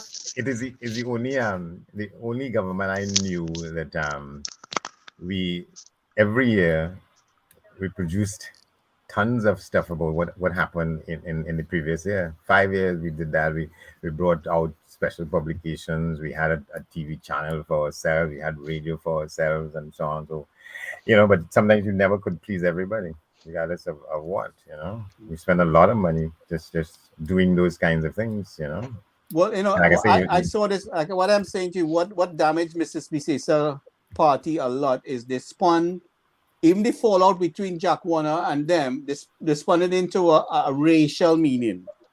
Not some, you know what I mean? They made it everything. The PNM have this propaganda machine, a racist propaganda machine that looks for every opportunity to spin things into a racial meaning. Well, Jack Warner was vulnerable. I mean, I could tell you. Yeah. I mean, we know. Well, listen to me. Yeah, I know. I'm aware of a certain amount of things that was done outside here. I thought she held on. I thought she held on to him for too long. Jack Warner wasn't attacked before until he joined the UNC like this kind of way. He could do what he wanted long as he joined. But when the time he joined the UNC and knocked out the PNM, it was a vengeance against Jack Warner. So the U.S. government that just attacked Jack Warner is the PNM organization out here in the United States that influenced that. That is my opinion. Okay. No, but anyway, Gary, that's not what true. I'm saying Gary, is the race thing. But Gary, that's not true. That's not accurate. No, Gary, that's not accurate. Gary, FIFA was totally separate from the things that were going on. Yeah, I know that. But what I'm telling you is the guy who fell out Jack Warner is the guy who was the I forget the guy name, but he was the president of the United States Soccer Association. When Jack supported Ben Hamlin, it had something to do with it, but it also had something to do with the caucus here up in New York that kind of worked their way and wedged their way to do everything to hook up Jack. But anyway, we're going to deal with that. But what I'm saying to you is a well-recognized person like Karen Barth Alexander made a public statement saying that she's stomach getting sick because the amount of Indians in government. Not because of the performance, no matter what they were doing. You saw that. You might remember that, Mr. Johnson. No, I don't remember that specific. That she said that. Yeah. I mean, it was in a blog. I was in a blog with all of them, right? Yeah. And United Voice and Caribbean Talk. I think you must know these things. Yeah. All right. Yeah. In fact, I just come up some of Julia Davy post the other day. I was looking for something and I came up some of She Communication. Yeah, but when I met Julia Davy, she was looking like a stick. All right. So she gained some weight after the but what I'm saying to you is what I find damaging to our politics. Well, it's interesting you bring up her, because when I knew her, she was anything but PNM, and now she's nothing but PNM. But not only that, I am seeing what concerns me is this racial propagation and making people that if you have to PNM is an African party. We cannot have no African and Indian party in Trinidad and Tobago. This is something that should be refuted and not tolerated. I supported Ansem with PNM and Dr. Rowley. And all that I knew that PNM did to we in Trinidad. Right? But Barry, I think Andy asked you a question. How are you gonna do that? I didn't hear it. Yes. Andy asked you a question. How you talk about not Indian and Black party. Andy, say how you gonna do that? Yeah. What's that? Because well, you see, that's the other thing. Black people like us feel the PNM is for them. So what happens to the Indian people who are members of the PNM and who are ministers and who are so on? What do you do with them, and how comfortable do we think some of them feel when we hear people talking about this is the Black People Party? And exactly. Yeah. I mean, Rohan has a but Andy, it's also vice versa as well. Yes. It's vice versa too. It's not just the PNM, it's the UNC too. So How the US is the PNM pushing this all the time? People the in, PNM has people racially people attacked in the UNC. the PNM who has racially discriminated but against we over the years, spiking for resources. So a lot of spy went down against we. But Gary, Andy Like his video Johnson was on freezing the again. inside running his GISL, right? Yes. That was the media arm of the government, Yeah. right? And he's saying to you, it's both sides of the coin, but you want to make it one side. It's not one-sided. No. This is the PNM. If let me tell you something. If somebody respond to a racial insult and lash back, is that making them what? Because over the years, the amount of things that we had to put up with, like Dr. Eric Williams said, not a damn dog bark. We couldn't bark. We couldn't squeak. The outside world mostly think that Trinidad and Tobago was just an African-based country. They didn't know it had Indians there. Well, because that's how we was represented internationally. Well, not entirely. They had. I mean, you smiling because I know you know that is the truth. You can't say too much on it. No, but you had prominent Indian people in significant positions around the world, in embassies, in the UN, and so on. Some of the best diplomats were Indian people. I could tell you some of them, right, in the UN and elsewhere in the United States, and But the view among our people, Afro Trinidadians, is that we have some of them there, but we in charge, at least for the PNM, and on the other side, you have Indo-Trinidadians who feel so about the non-Indian people. But loyalty, what I see happening is loyalty for crumbs. They get loyalty for cake. Loyalty for crumbs. And I tell you, in my case, there were many of my colleagues, Indo-Trinidadian journalists, who wanted to know, well, what was so special or needed to pick me to take that job. Plenty of them didn't take it nice. But you see the UNC, according to answer, they say that my party wasn't biased. The amount of time listen to me, I came in the party on the top. Right? I didn't come up in the party from the bottom. I've been befriend guys like Jack Warner, Basti Pandey, and Kamla Prasad Bisesa. I didn't know the small people in the party. And hanging, not one day did I ever hear any one of them push any racial agenda. Yeah. Not one day. As drunk as Basti Pandey will get, you never hear he said anything. He always have one love for everybody. Kamla Prasad Bisesa, it's the same thing with her. She always pushed the interests of the people.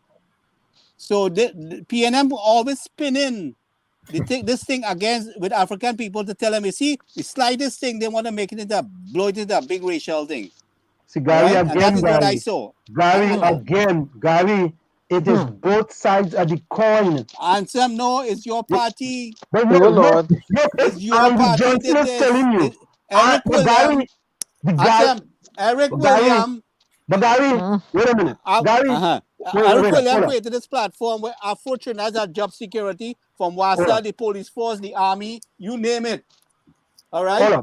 We got one plant garden to support. Gary, and sell bubbles and roti by road. Gary, I want you to look at the checklist. The first editorial that was put out by the UNC. UNC must reclaim its independence project for the whole country. And then they have FADA. And then you putting out a checklist. And the first thing you're going to talk about is that Dr. Equivalent is not the father of the country. Hello. What cake cook may you put out there? Right? Oh, you want to separate Kirk Mayhew from the UNC? No. What I'm saying to you. Okay, so he's saying Eric Williams is not the father of the country. Where were you heading with that? All right. So I say now publicly that Dr. Rowley is the infidel father of the country. How about that? But why would you say that? I call him. Anyway, guys, we have Andy Johnson. Let's get back to Andy Johnson. Top of the hour. Yeah. Let's get back to Andy, stick and stay. We're going to go for a quick station identification. We'll be right back. Of course, I'm not sure how long I could remain, but when we come back, let's. But let's go for a quick station identification, and we'll be right back with our guest Andy Johnston, the village with the DAG Triplets on WZYE 95.9 FM. We'll be right back after this. Stick and say it's in the village with the DAG Triplets. You're listening to WZYE 95.9 FM. You are listening to WZYE 95.9 FM, the most influential name in Caribbean radio in the tri-state area. Broadcasting from East Orange, New Jersey, the most influential name in Caribbean radio, WZYE 95.9 FM. We're back with you. It's in the village with the DAG Triplets on WZYE 95.9 FM. We come to every Tuesday, Thursday, and Saturday from 6 to 9 p.m. So, Andy, do you think property tax is dead in Trinidad and Tobago? If I think what? Property tax. As far as implementing property tax law in order for the government to collect property tax, do you think that's dead in the water? No, not at all. I don't see it happening in the time frame that the government wants it to happen, but it's not dead. You know, a lot of people believe that that is the way we have to go, but you know, we take very long to do things, and we do things different, not sufficiently over and over before we get it right. And but I think that it will come. It's taking a while, and it's going to take a little longer, but it's not dead. But recently, the Minister of Finance said they needed 30,000 more applications before they could do anything. To me, I was sending a signal to the people, all of them follow all the application now. All the bail us out of this now. Bail we out now. He's deficient. He's deficient a good amount, so don't send them in. Yeah, you're giving them an easy way out. We need 30,000 more applications. No, don't send them this in. thing to go. All of them follow it out there. Yeah. Oh my God. That's what I thought. What do you think? You know, it will happen. I'm saying that I'm not sure it will keep to the timetable that they're pushing, but it will happen. You know, because you know, the state, you know, has all the time in the world, and you know, they'll come at it until it gets going. Reincarnation of Gary Griffith, UNC, PDP, PEP. Gary Griffith? Yeah, reincarnation. UNC, PDP, PEP. I don't know. I don't see him going in anywhere in one of those organizations, and he wants to form his own organization. You know, I think his ego is too large to play under anybody at this point. You know, you know, and why you say his ego is too large? Why would you say that? I worked close to him for 5 years, and I have great insights into who he is and his mind and how it works and so on. You think I'm in a privileged position to say what I say about him, because I very often the Prime Minister would be in the middle, I on one side and he on the next side, and I know what he thought. Like, he said what he felt and them kinds of things, and I thought it was cynical when the PNM made him Commissioner of Police, because the PNM has spent 6 years even now talking about what the UNC did with the national security in the country. They sell the offshore patrol vessels. They did that, and they did that, all the other, right? That's the rhetoric even today. And he was the national security advisor to the Prime Minister for 4 years, and he was the Minister of National Security for the other year. So how come he doesn't get to share the blame for that? And so I thought it was cynical when they made him Commissioner of Police, and I knew that he would self-destruct, and I was saying so from the beginning. And I said it in a piece that I wrote, and you know, I mean, there's no independent organization in the country he didn't attack because they took decisions that he didn't agree with. You know, the record is there. Anybody who he didn't agree with, he said there was a PNM. Andy, do you see a chance of any one of the people, anybody crossing the floor? From which side to which side? From the incumbent to either the opposition, or either independent, or either an upcoming, to strengthen the upcoming? Well, maybe independent people could take a side, but PNM people don't cross the floor, so. Don't cross the floor like that. They go down fighting, you know. And those who do, you know, they have a bitter harvest. Those who have done it, you'll be banished. You could say, What do you mean banish? And Going there. that's all a problem there, man. Sickening. I glad I never vote, yes. And look, Gary, let me respond to Gary quick before. Gary, you talk about you let Mr. Johnson go and then me and Gary will fight. Yeah. Let's have that debate. But Andy, before you go, right? Yeah. I have said, and I really haven't heard, especially people who say that Gary Griffith was the best commissioner of police in the history of Trinidad and Tobago. And I asked a simple question. When Gary Griffith came into office in August 2018, he said, judge me based on the murder rate. Right? Yes. So I say, well, but Gary, excellent. You are telling the people, because in Trinidad and Tobago, the murder rate has a lot to do with how things happen in the country and so on, right? And how people see the situation, yes. Yes, I say, but boy, boy, we getting a master here. But in 2018, Andy, right? He came in August, so there was only 4 months under him. We had 516 murders, which at that point in time was the second highest murders in the history of Trinidad and Tobago. Right? Fine. He only had 4 months. But in 2019, full 12 months under the man who said, judge me on the murder rate, he now had the second highest murder rate, 538 in the history of Trinidad and Tobago. 550 was the highest. Then we had a pandemic in 2020. Right, a pandemic, the borders closed and so on. We had about 394 murders. So we could say that, we could make an excuse and say the pandemic and the borders being closed, right, had something to do with the low murder rate. But I asked this question, and I asked people this question. If he was the best commissioner of police, how come in the history of murders in Trinidad and Tobago, he was the COP under the second highest and the third highest in the history of Trinidad and Tobago? Help me with that before you go. Well, not only that, he had the prerogative to directly hire a lot of people as his main lieutenants, right?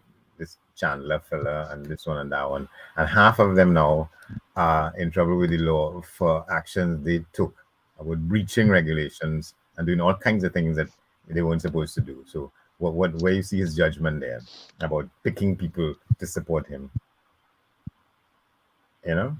Mm-hmm. Half of them before the court, and for some reason or the other, even the fellas who ended up killing the man who they were investigating for the killing of the kidnap and killing of the woman called Andrea Barrett, right? Mm.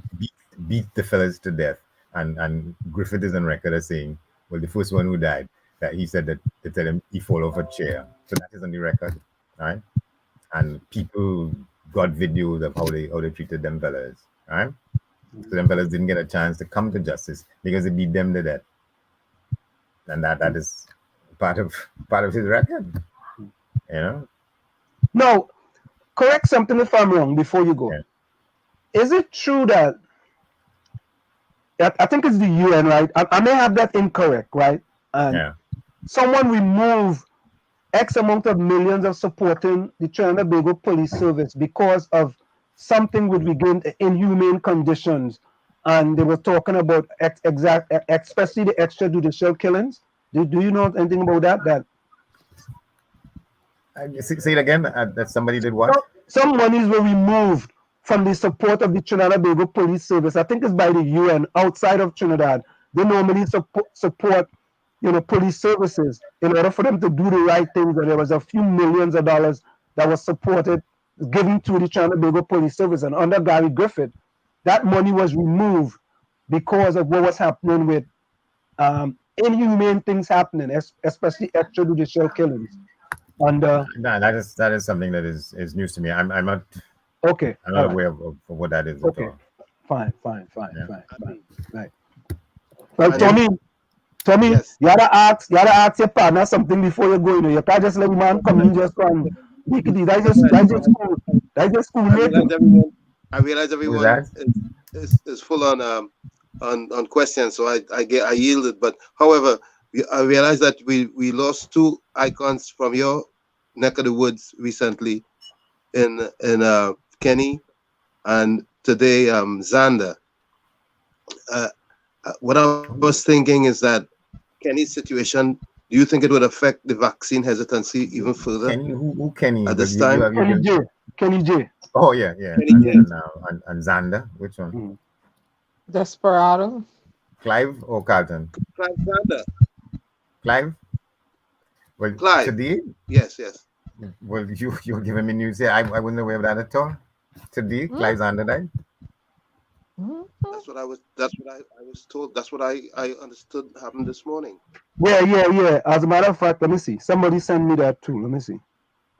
Yeah, I heard that today too. I'm in a chat here, and they send me all kind of thing. Yeah, I heard that today. No, well, I haven't heard that yet. Okay.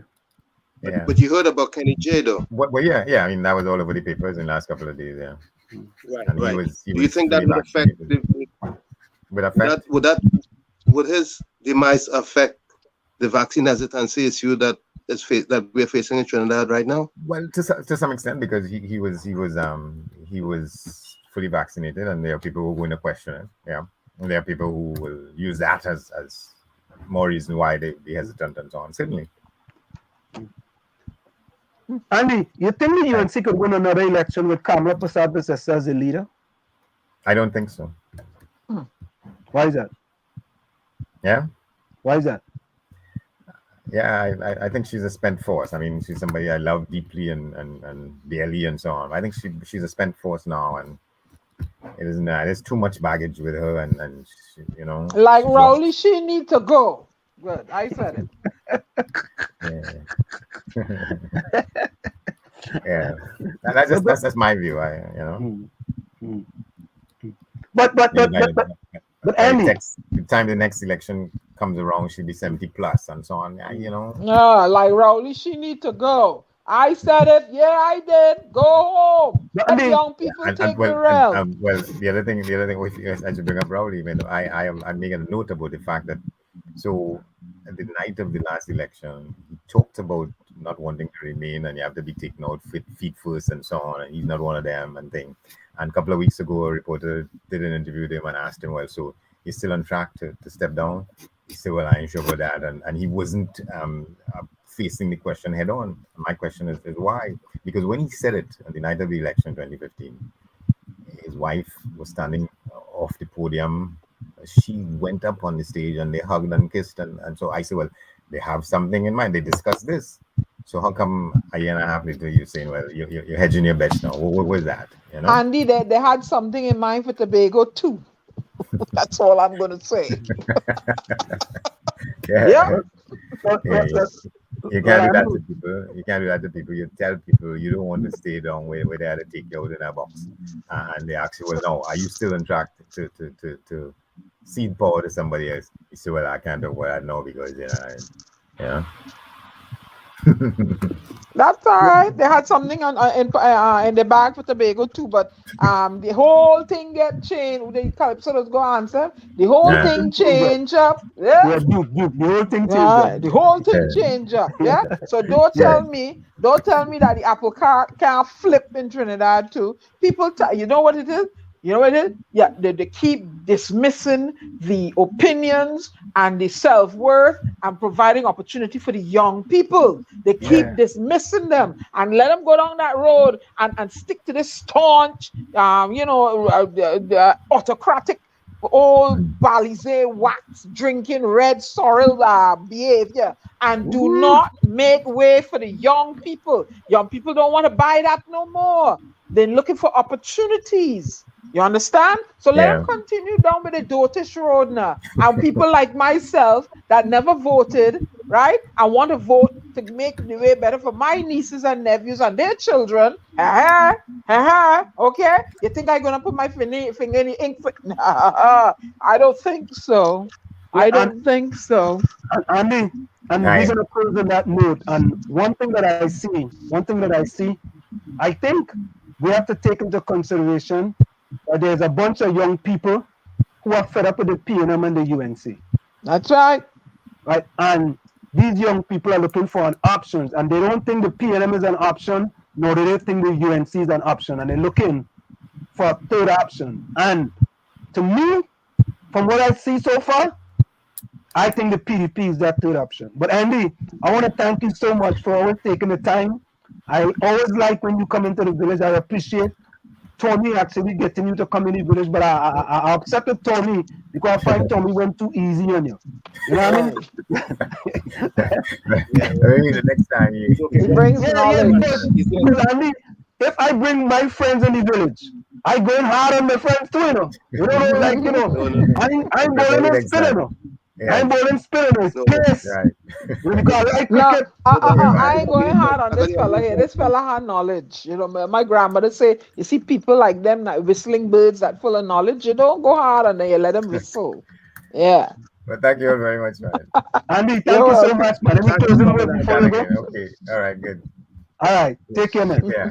All right. Bless. All right. Good. All right. Good night. Thanks. Tommy, thank you very much, man. We appreciate that. Yeah, you Gary, where you going? Let's come back to the village. Yeah, I'm ready for you. So all them young people come like give laptop to them against she. Them going to vote against she. Well, them at voting age now. Them at voting age now. You see, David Wells tell you the laptop he have was Kamala one. Them laptop. No, but we just asked about Kamala's leadership for the next election, and he said he thinks she's a spent force. Spent force. But I spent forces. Spent force. Listen to me. I think it's time for new blood. Okay, but he alone doesn't call the shot.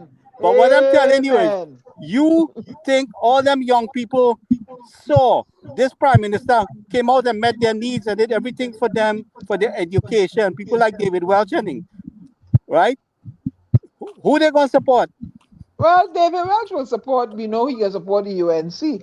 But Gary, on your question earlier about you know, back in the day where people got the jobs, the Indians had to sell on the side of the road, and the Afro people. Look, you're looking at the Afro chick here that come out of school. Well, let me make my you hang out with too much Indian, so you got classified as Indian, so don't even go there. I ain't get the work that I was supposed to get. Well, because you had too much Indian friends. I too had to get a parlor by Eros Cinema, so don't go there with the parlor. You was hanging out, you was eating too much Indian food, so you couldn't get no job in the PNM.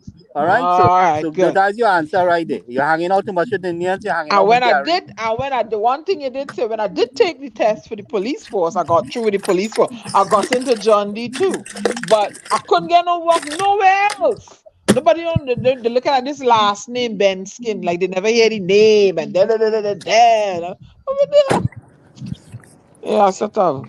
Yeah, but the physical evidence is that this is not old talk.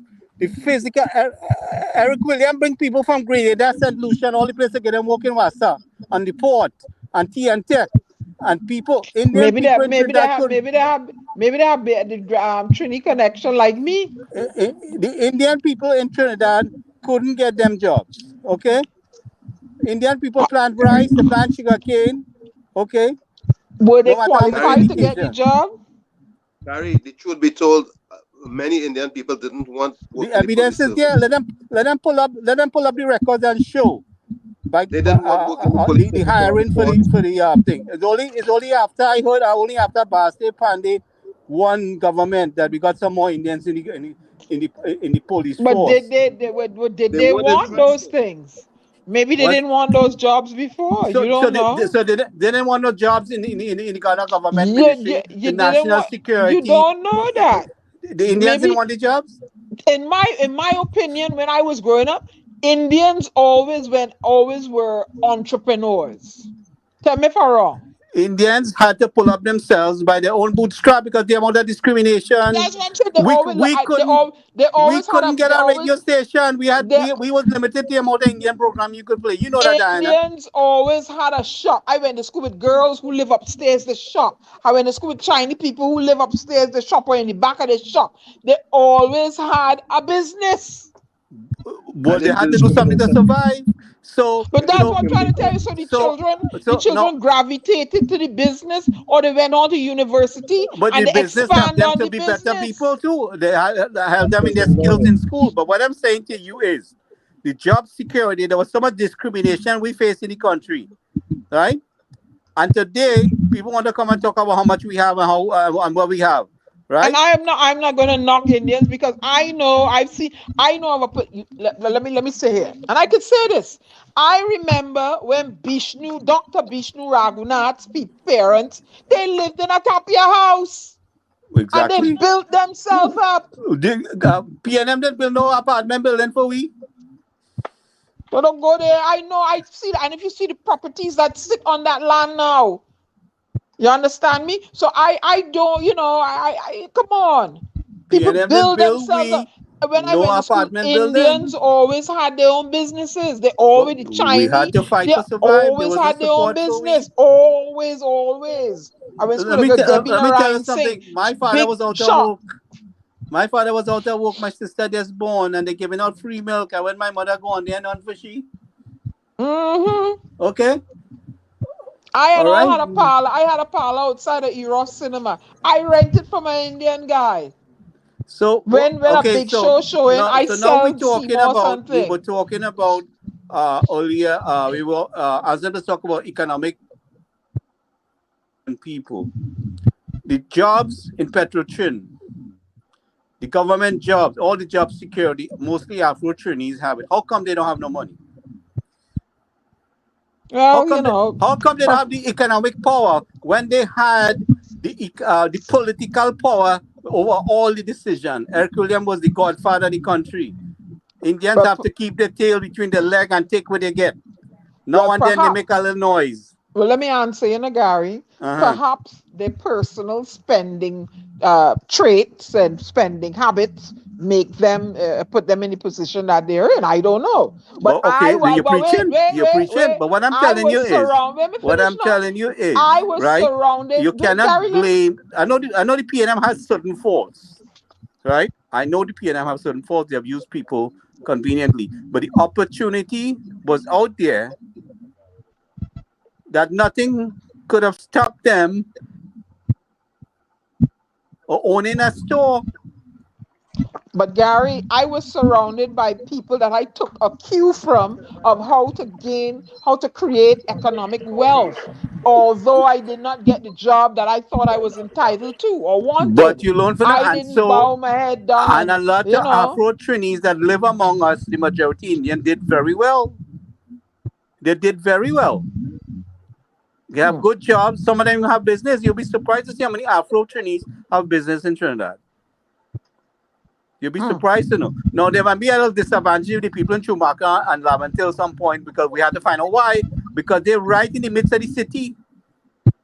They're in the midst of the city with access to everything that people had to leave 4 o'clock in the morning from the bush to go to Port of Spain to get what they had to get. And you live right in the city there. And that's what Anselm fighting for. They should have access to capital, economic advice. Give me the things that Anselm, all these things black people didn't have.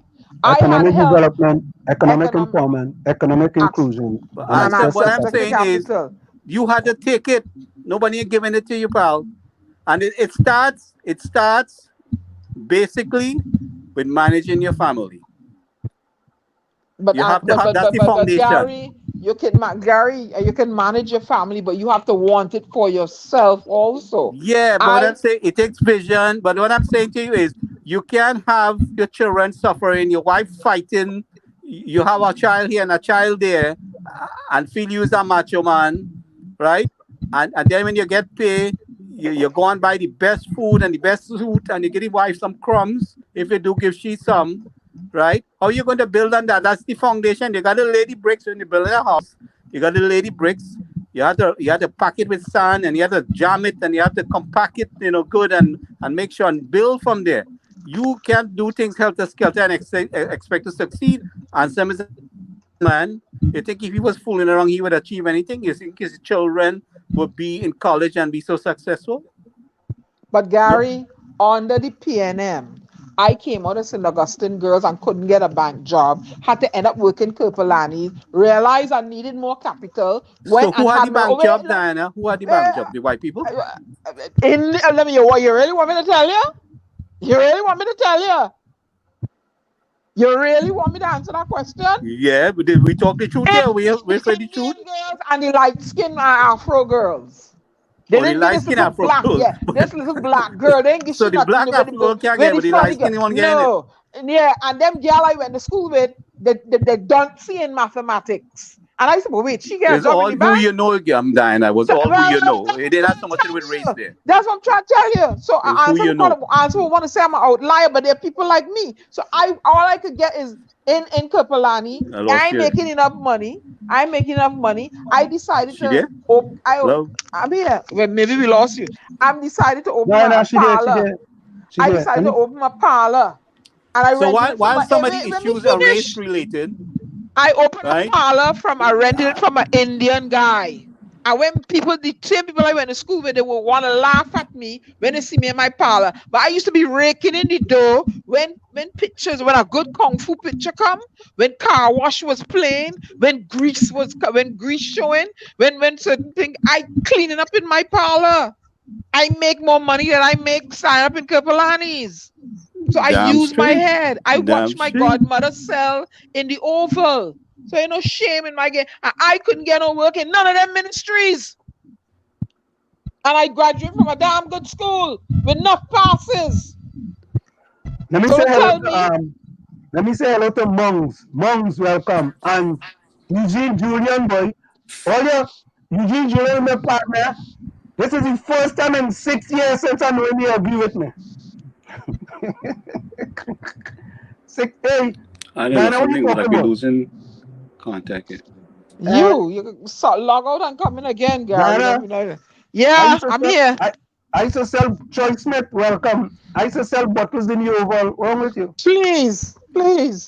You know, I did this little black girl. So my issue right now is Gary, wait.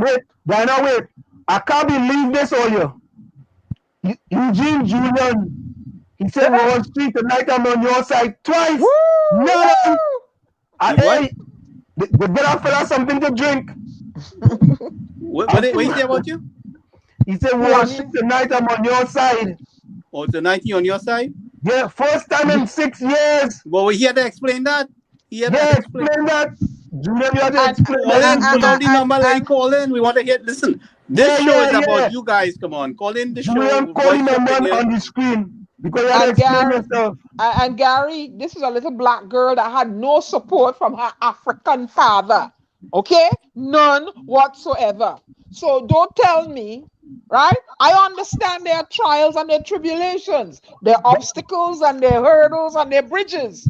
You can do something if you put your mind to it. There are young people. There are young people that just like you, Diana, who made it. Remember, I mean, so we are not saying that all doesn't make it. But what I'm saying is, if you want to build some structure, you have to start with the family. All right. If you want to build economic structure, let me tell you something. Would you hire a man who is not loyal to his wife and family? If he's not loyal to his wife and children, he'll be loyal to you. Well, Gary, you asking him that when you hire him? Yeah. I'm just telling you, if you feel a man is not loyal, personal business. No, I'm just telling you. In order to do all these kind of different in the US and evaluation and things like that. But if you want an employee, when you hire an employee, you don't just hire based on qualification. But Gary, you don't hire just based on qualification over here. Gary, Davis Emily have a question for Gary. Listen to this, Gary. He says, question for Gary. Go ahead. Was it not that our Indo-Trinidadian population focused on business and land acquisition, which was more profitable than public service employment? Thank you. No. Thank you. No. It was that they didn't have no choice. Oh, God. They didn't have no choice. They didn't have no choice. No job guarantee. Okay? No job guarantee. You just talk about Satmara. Satmara started schools in the Cowpen. And they're laughing at the Indian children. Right? For studying in a Cowpen under a lamp and a flambeau. You know how many Indians? I study under flambeau and street lights. Gary, you know. Gary, why is there not a lot of Indians in football in Trinidad and Tobago? Why is there not a lot of Indians? In football. Ask them, because a lot of them couldn't get through there. They had no support. No. A lot of them couldn't. No support. Yeah. A lot of Indians did not get picked or support. There was a conference with Indians from different parts of the Caribbean. And there was an Indian referee from Trinidad and Tobago who refereed in the World Cup. And he told everyone the reason why there's not a lot of Indians in football, because they felt that that sport was a different type of sport, and they felt cricket was more suited to their makeup. And they but a lot of Indians don't get picked for the cricket team for the West Indies. A lot of Indians don't get picked. What are you talking about? Man, Chandra Paul, boy, in Trinidad, going back to the days when we had cricket in Trinidad, we had Rafik Gimadine, we had Inchanali, we had plenty cricketers on the team. I never looked at Trinidad cricket team. Gavaskar was India. So what I'm saying to you is, we face a heavy amount of discrimination to make it where we are today. Trinidad cricket team, all right, as who was Indian so and who was black. When I go over, I watch Trinidad team. Huh? Gary, I went to an all, what kind of school I went to. And they weren't interested in sports there neither. You had to beg them to run around the track. They don't like running around in the hot sun. It's who have a headache. Every other day I had to escort one young lady to the sick room because she belly hurted. She head hurted. They used to say, let Florence Nightingale, let Diana Nightingale carry her. And I used to give them jokes and make them laugh. Diana, that had nothing to do with the discrimination against Indians in the public sector. In the public sector. I'm just telling you, when it comes, most of us... You go to the tax office, you go to immigration, I mean, you name it. Everyone, up to this day, you might still have some. Get the statistics. No, in immigration, when you bounce in there by Piaco, you're seeing Indians. Don't even go there. So all the government jobs, the majority was Afro-Chinese. So how they don't have the economic power? Because they were interested in business, Gary. They inherited their parents' businesses, and they used to migrate a lot and pursue educational opportunities. Well, again, a lot of people migrated for education opportunities because there was a lot of discrimination. There was not no discrimination. They had the economic opportunity. There was a lot of discrimination with common entrance too. Yeah, well, that I agree with. But how I get into John D. them? I had to find the money to pay whatever. Gary, it was a fair game for all when the times I was growing up. But certain persons of certain races. There was always that Corey favor thing, and Diana. There was always you had to know somebody. No. Indians were always most into business. They prone to business, or they went into schools. They continued their education, or they migrated. I could tell you that. So what about an Indian like me who not so bright? I don't know. I don't know about you. If you was with me, I would have made sure that you get bright. Maybe your hard is and you didn't want to do your homework. Well, in my days in junior sec, they tell me we could loan or don't loan, and they're writing fast in the board and they rub it off before you can copy it. Well, then you needed to address that. Now, who was your principal? You took it to your principal. And then the parents pay for lessons after school, and there are 40-something people in the class, and the teacher going the same speed, so we couldn't win.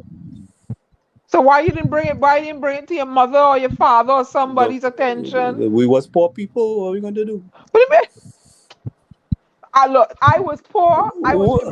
They have PNM build no apartment complex, so we had to build a board house. PNM build apartment complex for Trinbagonians. We had to build a board house in the bush. Gary, stop playing smart with foolishness, because Eric Williams had to go into most rural areas to encourage East Indian parents to send their children to PNM built no apartment complex. Only built something in Central for 2007. He's still hanging there. He was going to bring some people. He was going to bring some people from Laventille, and he left them hanging. Well, maybe they want to stay on the. Maybe they want to stay on the parents' land. Maybe they want to stay on the parents' land. Skyscrapers by the highway down there. Rowley built as housing minister, and up to there they won't put nobody in it. Maybe they want to stay on their parents' lands. Who Hey, knows? I Gary, would. Gary, Yeah, boy. highly say talking BS. That's the truth. I just, I just, PNM I build said, no apartment building for we. You know what Indian catching the tail in Dot House and Board House up to now? And why is that? And selling doubles. They can't sell the doubles good today. And why is that? You know, doubles is curbside food. They're talking about safe zone. A doubles vendor is a safe zone. He's selling outdoors. They should revert But to safe Gary, zones. it So ain't the only Indian people on the living sidewalk. on. It ain't only Indian people that squatting and The living on doubles vendor is land. the best safe zone. No indoor dining should take place right now. Gary, it ain't the only Indian So people the that doubles and the squatting. vacant shack man is the best people to buy from. Curbside dining. Tell me a lie. Gary, Yeah. it's not the only Indian people that living on squatting on land and waiting for a government house. There have Afro people out there selling bacon shack and other things too. But what I'm saying to you is there was a lot of discrimination in every which way, in even getting national housing too. Well, look at the young lady with the 10 children the other day. What was her? And she even had the name of the father of the country, Erica Williams. Huh? The woman with the 10 children the other day. She was Afro. So what's your point? Everybody's suffering the same way. She living it too much. She living among too much Indians. Anyway, the thing Oh, about Lord. it is, she got some representation after I made some noise, and some other people help her too. But that's great. Gary, That's wonderful. I don't mean she living among too many Indians. So Oh, they don't pick on my sister Maxine Richards, no matter what she say. All right? no, when pick and see, But we just read what she post. we just bring highlights. No. That's right. Just read what she post. Maxine is the only person in the PNM, whether they like it or not, stood up with Gary Mahabir. I want the public to know. Stood up with Gary Mahabir and getting stranded citizens home. Gary, stood up with me. I want to compliment you on that. Yeah. You understand?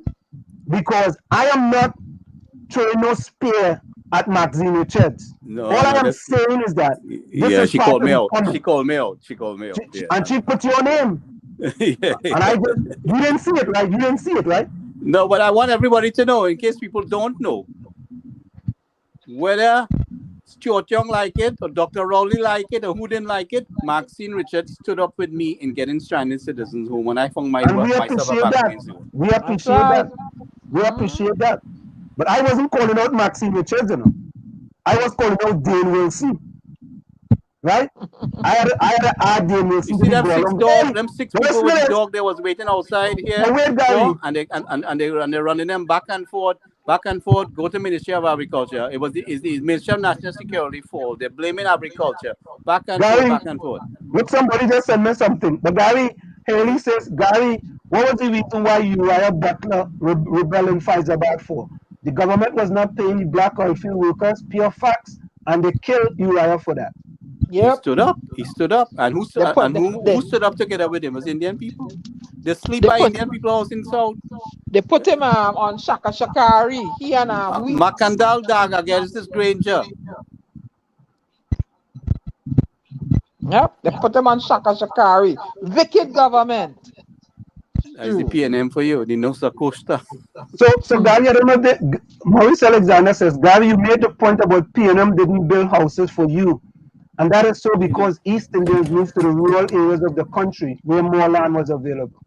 What was that? You made the point about PNM didn't build house for you. And that is so because East Indians moved to the rural areas of the country where more land was available. Okay, so because we live out in the what they call it, in the lagoon, they're not going to build a house, are we? No, that's not what he said. He's saying that they moved the rural areas, communities where there was more land available. We were placed in the cane field, next to the cane field, because we brought in the work the cane field. Who put you? Gary, why are you mistaken? The barracks was built in the cane along the cane field. Gary, Maurice says you are in no position to point the picture of why and how black people within this country is the way they are, my friend. I in no position. Yeah, that's what he said. I am asking the question. Gary They boy, don't had- put that sack in your boy. Highly They said, Gary had don't know what we talking they about. had the job security. We Gary, they're didn't. going after you tonight with a vengeance, boy. But hey, like, listen to me. I You got my ready? two on my side. I can fire back with my two Hey, guns. I'm ready look for who coming. anybody. Mad dog Anybody, back, tell boy. them call in. I am Mad telling dog is, you. hey, Mad I dog am is back. telling you. We had no job security. People was all imported to take jobs in Trinidad down to the port. All right, down to the port. All right, the jobs on the port. See how many trainees working on the port. Original trainees. Where they from? All right. Let's say Put a them little on. Mad dog again and he come back. How many people won't have until get a job on the port? Nah, plenty. All right, boy, you chat moving real fast and true, boy. I will keep up. There's war in the village. All right, you're calling Mount boy. All right, you're calling Mount boy. We'll tell them call the station. Let me hear your voice. So Yeah, when you're fighting for economic empowerment for people that you claim to be black Afro-Trinis, there was a lot of opportunity over the years from Petrochin, government jobs, you name Gary, it. if I live in Daganti, how I got an opportunity in Petrochin? I'm just telling you. But hey, a lot of Indians to travel from Down Maruga to Port of Spain to get a job in Port or go to school or whatever they had to do. 4 o'clock in the morning, 2 o'clock in the morning, it happened. But what I'm telling you, so you don't know, I mean, you're saying certain things, yes, they're designated to your area, but a lot of Afro-Trinis had very good jobs. And let me tell you something, when you're working outside, anybody could tell me I lie. When you're working for the oil field, you getting 4 and 5 times money more than anybody out there working out there, all right, on a construction thing. When and a man making $10 an hour out there, you getting $40 an hour to work outside on the oil field. Everybody in Petrochin and Texaco back in them days making big money. And majority was not Indians. You know, they have the one night, not tonight. Yeah, we're gonna invite them. Go ahead, Gary. Yeah, it had the engineers, might have been some, you know, other kind of people, but majority of the labor force there. Them guys make real money. Ask Roger. You must bring Roger and ask him about that. Real money. For them to cost Roger.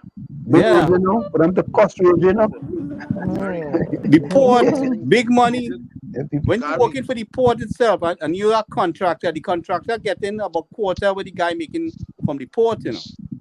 Gary, they didn't always make a lot of money. George Weeks had to do a lot of battles. Yeah, but have a fight, but I'm just saying, but that took place. But the job security, Tommy, we didn't have it.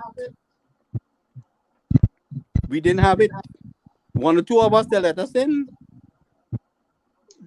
So then the point I'm making here is I don't know if what you're saying is correct, because I knew there were a lot of Indians working in Point of Peer when they was compared to the overall staffing. What percentage was Indians? There was a balance. There was a balance in Point of Peer.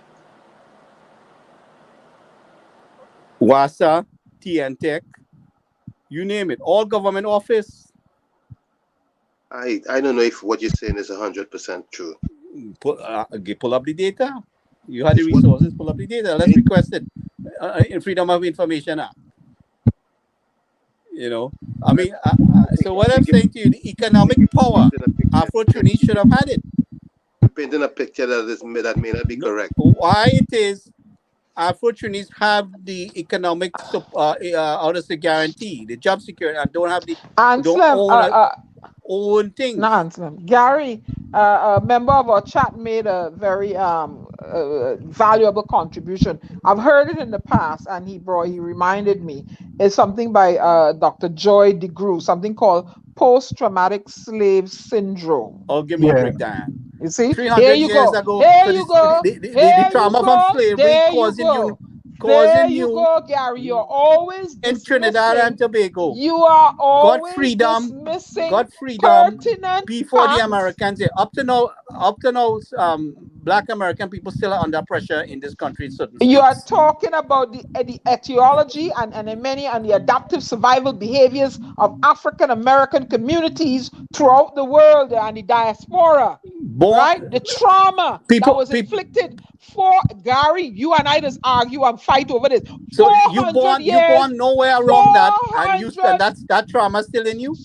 Because if there's been Gary, if people that are in charge for 400 years over you, and they have the economic mindset and power set over you, what do you think is going to happen? It's just like your grandparents telling you had to vote paying them because you're Afro-Trini. So that's where it come from. Nope, they didn't just pick it up. They were taught that they can't have this and you can't be this because you're that, right?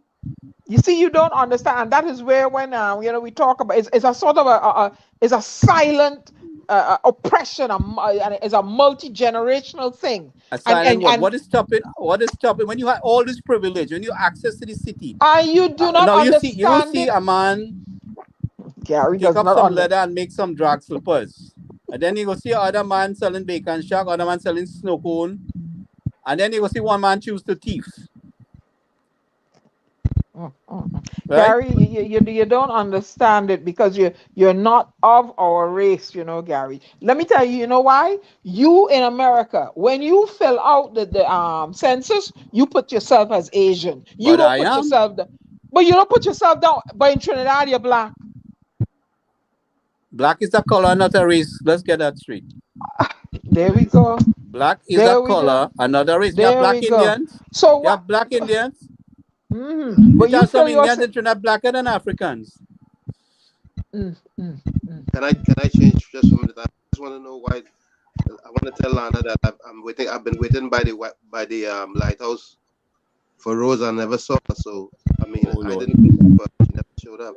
Rose but Gary, within the race, right? Within our Afro race, sometimes things are passed down by generation. There's learned helplessness. Diana, but you're born in Trinidad because you're a free person. Can I finish? I am not saying me. I am an outlier like Anselm say, okay? I'm speaking on behalf of a multitude. Sometimes there's learned helplessness and literacy deprivation and distorted self-concept, antipathy or aversion for the following: the members of one's own identified cultural ethnic group.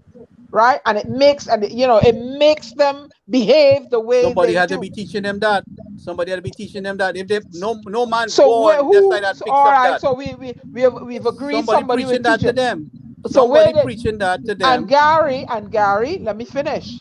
If we don't own any media houses, maybe now we do. If we have media houses, let me step off of Trinidad a bit. In Jamaica and in certain parts of Africa, do you know that the black women believe in bleaching their skin today? Why is that? Okay, let's leave that there. Now let's go back to Trinidad now and Tobago. If we don't own any media houses, right, that we can portray and educate and uplift our people, what do you think is going to happen? What do you think is going to happen? Why? Because you had the economic power to do it. Okay, Gary, you had the economic opportunity to save your pennies and do it. Why? And you choose to support a party that oppressing you and telling you the Indian people bad. One term Kamala had there, and one term that Kamala had, she and gave all the Indians. And what Anselm is doing here.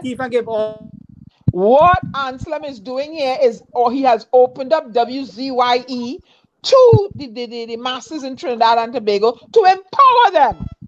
And because he's done that, he's ostracized, he's dismissed, he's discredited. We're talking about in Trinidad. We're talking right? WZ. You're not listening, Gary. I'm trying to connect the dots for you. WZYE is not located in Trinidad. Because if he was in Trinidad and Tobago, he could not be preaching this agenda. He had to be a part of the go along, get along. Do you understand what I'm trying to say? So Anselm has taken the stance not to be part of the go along, get along, to enlighten. He jumped on board with you, an Indian man, right? An Indian man against an Afro party because he felt that his citizens were being trampled upon when they were locked out of the country. So what is he really saying? What are you really saying, Gary? What Ansem is my brother. He stood up with me. I stood up with him. Really And we understand. We have to understand. We will fight and argue, but we'll make a point. But the thing about it is there's one love between me. But the point I'm making to you is Afro Trinis had advantage economically and did not capitalize on it for some reason. China, they had the job security. Gary, what advantage economically does people in Chumaka have? But Ansem, Chumaka is not the entire country. You just talk about Chumaka. Gary, I'm asking a question. I'm talking about overall. The point I'm making here, overall in the country, right? We had an Afro-led government. The majority of the people in the government staffing, Afro-Trinis, everybody brought their uncle, their auntie, and everybody into the government or the police force or everything like that, right? There was job security, so there was economic there. There was finance there. For some reason, economic empowerment, getting a job. But how about no job? We had no job. No, but I ask him, getting a job is economic empowerment. But you had a job security. We had no job security. Employment. I'm comparing to having job security and no job security. All right. So Gary. So that is a start. That's an advantage. Gary, listen to this, right? Gary. That's giving you an advantage to answer.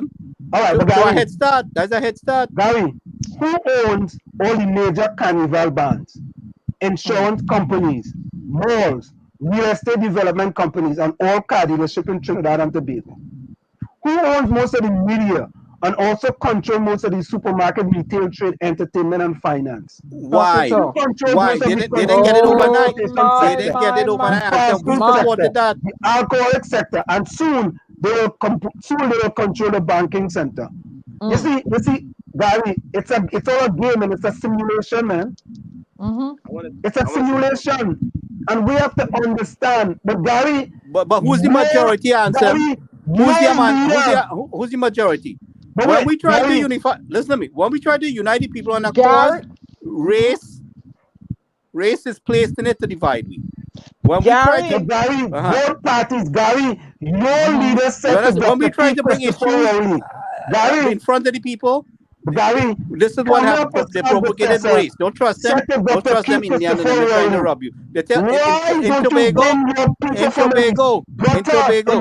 happened in Tobago? What happened in Tobago? Right? Gary, the Indians coming to take from you. The Indians coming to rob you.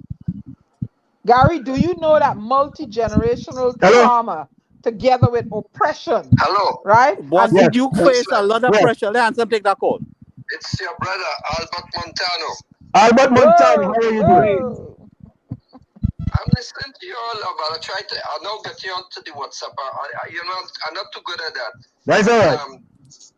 I think this discussion with Gary going in a different direction. I think let's go into serious business now, right? You know, what you all are saying have sense, right? But I remember I'm much older than you. I grew up in the times of, I go to 45. So what I was trying to say earlier, I didn't have a chance to say, is that the reason I really have all these problems is that it was a deliberate attempt to suppress the education of the African people, more or less, right? Because I went to school when we had exhibition. And I don't know if you know what the exhibition was, right? It was discontinued afterwards and it became common entrance. So what happened is that the exhibition was a way of isolating people from an early age. Because at fourth standard, you know definitely if you will go to a secondary school or not. Because we had two classes at fourth standard, which is an A and a B. The B, well, I didn't want to say what it was, but they wasn't going nowhere. The A was a certain amount would take exhibition. and it equivalent to the whole of Trinidad and Tobago to be 4,000 people, 4,000 children then.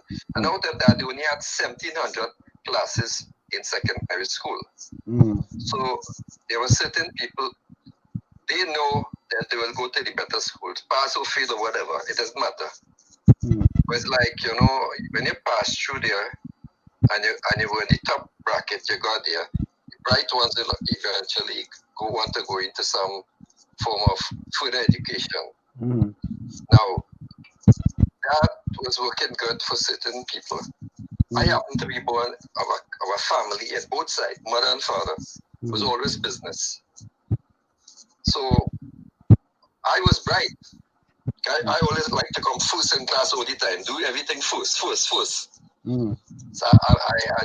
tried to, because I was good at maths, I tried to get more to things like languages and English language to be able to express myself a little better, this sort of thing. So we had exams taken by the Yeah, go ahead. And when I saw I was able to get a distinction when you take the exam as like about 13. I know, well, I wasn't stupid, but that 6th standard and 7th standard was discontinued. So and it was to me like they eliminate what you call the middle school and the junior high in the United States and Canada, right? Right. That was a good preparation for people who needed that extra help. But I don't think I needed extra help. What happened is that my father and mother, regardless how close we were to the church, when I say close, we actually living close to the church, but we always inside the church. We never pull strings. We believe in merit. And up to this day, our family believe in merit. Regardless of who you are, what you are, the better people should be always given the opportunities, and the rest of them should fight to get up to that level. But what happened is that I was told by a minister of education it was a party convention. It was in Queen's Hall that the father of the nation had a meeting with the various high commissioner and the ambassador somewhere in the 70s, where he asked them to put a higher criteria for Trinidadians because we are losing them, and we're calling it brain drain. But it still continued after whatever he did. What it did is make it more difficult for people who coming into North America and going to England to get into the better universities. And just like you, they cast up a good man down. So you are one of the best out of the bunch there that was able to see a vision. Your parents were able to, your mother in particular, bring you out. And when you put you on a good ground, you'll win races. Correct is right. So this is, regardless of the concept, I listen to a lot of youth all the time. I could realize you, Diana, they could do what they want. They can't keep you back. They could do what they want. And what he did, what he was telling me, because he's a minister of education, he was saying, the old man say, you know, don't worry those people, you know, keep them there. But afterwards, they discuss among themselves. They say, well, he's suppressing our own people. I can't understand that. We're all the same. You know, and he also asks me, okay, where they had Granado there in 56, you had him in 61. You bring Wilton Hines. But it's nothing happening in that area. So are you taking these people for granted? And he and a few of them were upset. But the old man used to shut them up. And it's still happening now because Rowley is doing the same thing. Because I know that because my brother is inside, right? And how we come in, just like how I come in. They just pick you up, pluck you out of the public. They say, we want you. So who was sitting there waiting for the last 15, 20 years? Well, monkey smoke your pipe. You ain't going nowhere. Correct is right. They use us as a name, as a vehicle to be there. But what they can't handle with us, that mayor for San Fernando, just before the election, Junior Reguelo? He had set a picture. Reguelo? That's right. Junior He Reguelo. set a picture of my brother, who is the best counselor in San Fernando. 2 minutes to the top of the hour. I told him, I said, when they finish use you, just like how I really didn't want you at the first, and Dr. Boyce's wife and all of these guys, say, if you can't put him, you ain't getting nobody to vote for you, because the Montano is an institution. Hey, Fernando. Albert, hold it right there. Albert, hold it right there. We're going to go for a quick station identification. Hold it right there. Don't go nowhere. It's in the village with the DAG Triplets. I'm watching you too, Yeah. All right, it's in the village with the DAG Triplets and WZYE 95.9. Of course, we have one of our loyalists straight out of Canada, no other than Albert Montano on the line with us. Stick and see. Let's go for a quick station identification. It's in the village with the DAG Triplets. You're listening to WZYE 95.9 FM. You are listening to WZYE 95.9 FM, the most influential name in Caribbean radio in the tri-state area. Broadcasting from East Orange, New Jersey, the most influential name in Caribbean radio, WZYE 95.9 FM. We are back with you. It's in the village with the DAG Triplets on WZYE 95.9. We have with us on the phone out of Ontario, boy, call up there, Albert Montano. But Albert, I want to say something. Albert, I left Trinidad in 1977 at 18 years of age from Tranquility Government Secondary. And Albert, and people have to listen carefully to what I say. I've never saw anyone out of my community going to QRC, Fatima, CIC, St. Mary's, or any of the prestigious school. You mean to say that if all the kids going to school in Chumaka, Clavantil, none of them could have passed for Fatima, Queen's Royal, QRC, CIC, any one of them school?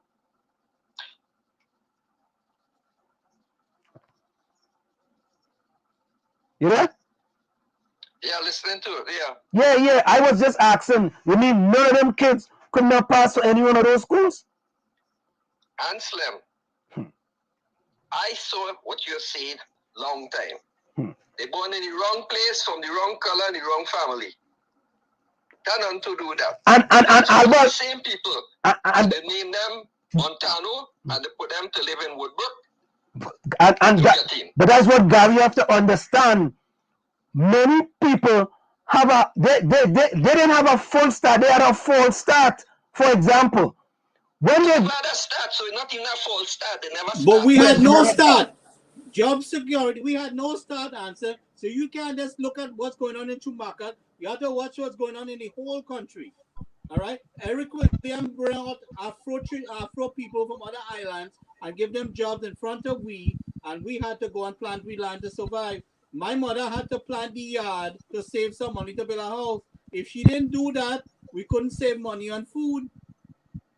So what I'm saying, Gary, in Chumaka, we had no land to plant anything. What we had no yard to plant anything. It's a planning and living in. What we had to do, we had no job security. But living in a planning, the mother paying $12 a month to God when I get land to plant. I don't land to plant. So okay, so what I'm saying to you is what you're saying, because I answer them. Yeah. Go ahead.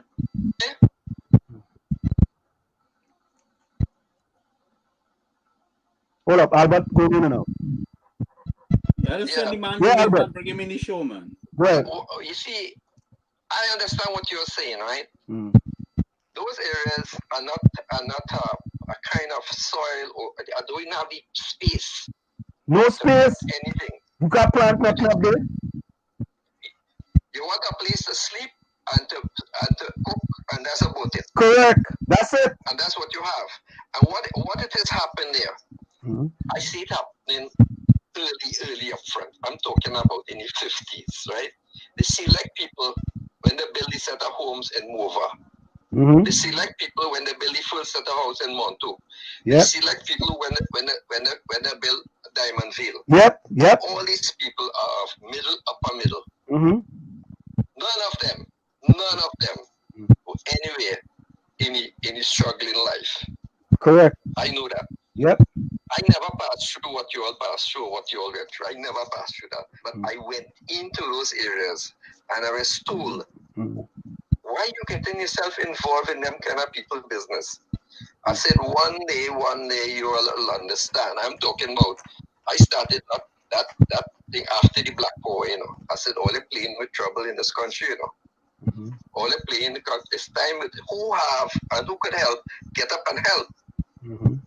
Do not let things fall apart. And I see drifting. And I didn't realize that the corruption was going across the board, you know. I thought some of them were good. I worked for the county council in 64, 66, right? And I left because what I saw happening there in the early days, we are 2 years out of independence. Nothing to start, it finished with the budget. We sometimes didn't get enough. And I would open my mouth. But I was a little boy, I was 19. And then because of John Montano, they figure, well, you backing out, you don't care. I say it's not that. One of these days, your own people or your grandchildren will be suffering. But because I'm from a family of 11, plus my parents is 13, plus my mother is the last of 16. And we are so much a family, but we stick together to thick and thin, right? And it has nothing, some of us will never be as intelligent. For instance, like out of the 11 of us, three of my family never went to secondary school, but they survived and they kept ahead. I have family again, that's 12 of them. They started the Royal Bank since But isn't that because of the last name though, Montano? Isn't it because of the Montano last name? That is like the certificate. What you have? That's my certificate. You understand? So when I tell people that, they say, "Oh, but he say, but you're bright too." I said, "No, that is it. If you was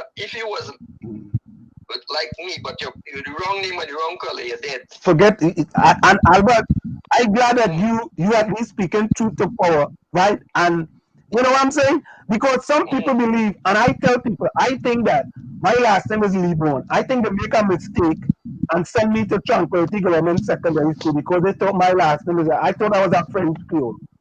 I don't even remember.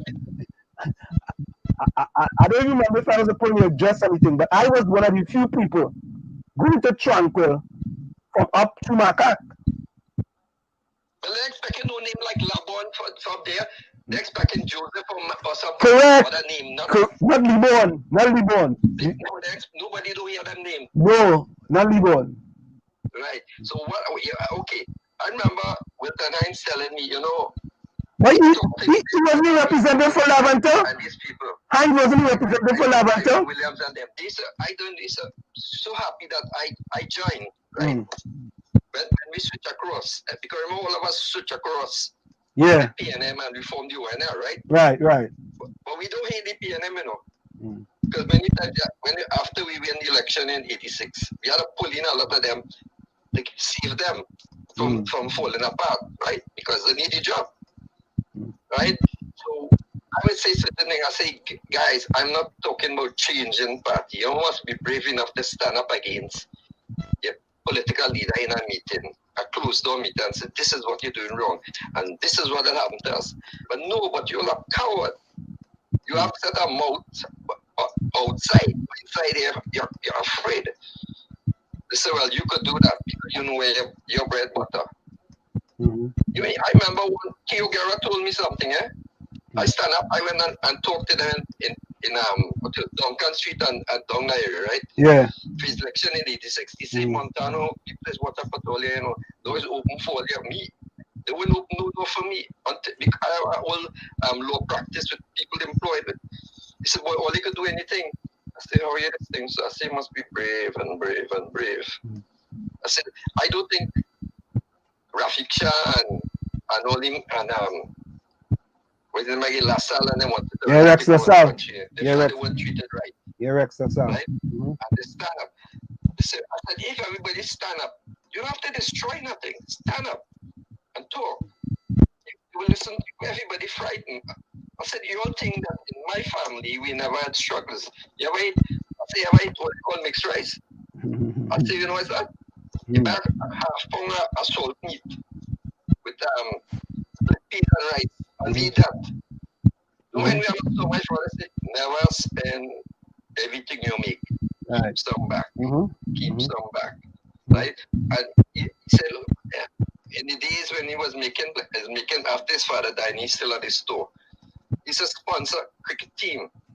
When he said sponsor, I mean buying from your boots, your socks. Yeah. So I remember this doctor fella, he said your father was like Packer in those days. Kerry Packer. Kerry Packer. 20s, you know? Kerry Packer. Yeah. You know Kerry Packer? Yeah, the cricket fella, cricket in South Africa. I'm in South Africa. Right. He said your father was like that. He never looked for nothing. He liked to see people rise. All these steel bars around us, used to give them money so that they could pay for carnival. We don't want nothing. My father was, they see those people, they full in our pockets. So don't wait for them to ask. Give them in advance. You see, the store always asks them in October what you want for Christmas. Forget the value. Just give them everything they want. They'll pay it back to worry. They buy all the time. I said, this is why. But you know, with the kind of government we had over for the 6 consecutive times PNM had was in purple, right? They win 56, 61, 66, 71. 71 is not an election. That's how Patrick Manning come in, right? He come in and a no vote campaign. And they use John Montana to vote. People looking for, they're like your scholars. Ask John Montana who grandmother is. Who his mother was. His mother, not even like mother. His mother, a black woman. Okay. Mrs. Tracy's sister, who's running away from the black woman. Yeah. Not even resemble white. So, you know, he used that because John Montana was telling me, you know, I was away for 2 weeks, and you can't come tell me, I come in Saturday, you tell me meeting Sunday morning, so I can't do that. How my family is about. You know what I mean? If you destroy your family, you're destroying everything. Right. So again, you know, well, I same with me. I know that story here now. I'm not somebody say Montana too rude, but you're too rude. You know what that's called rude, eh? Yeah. How you talk? Yeah.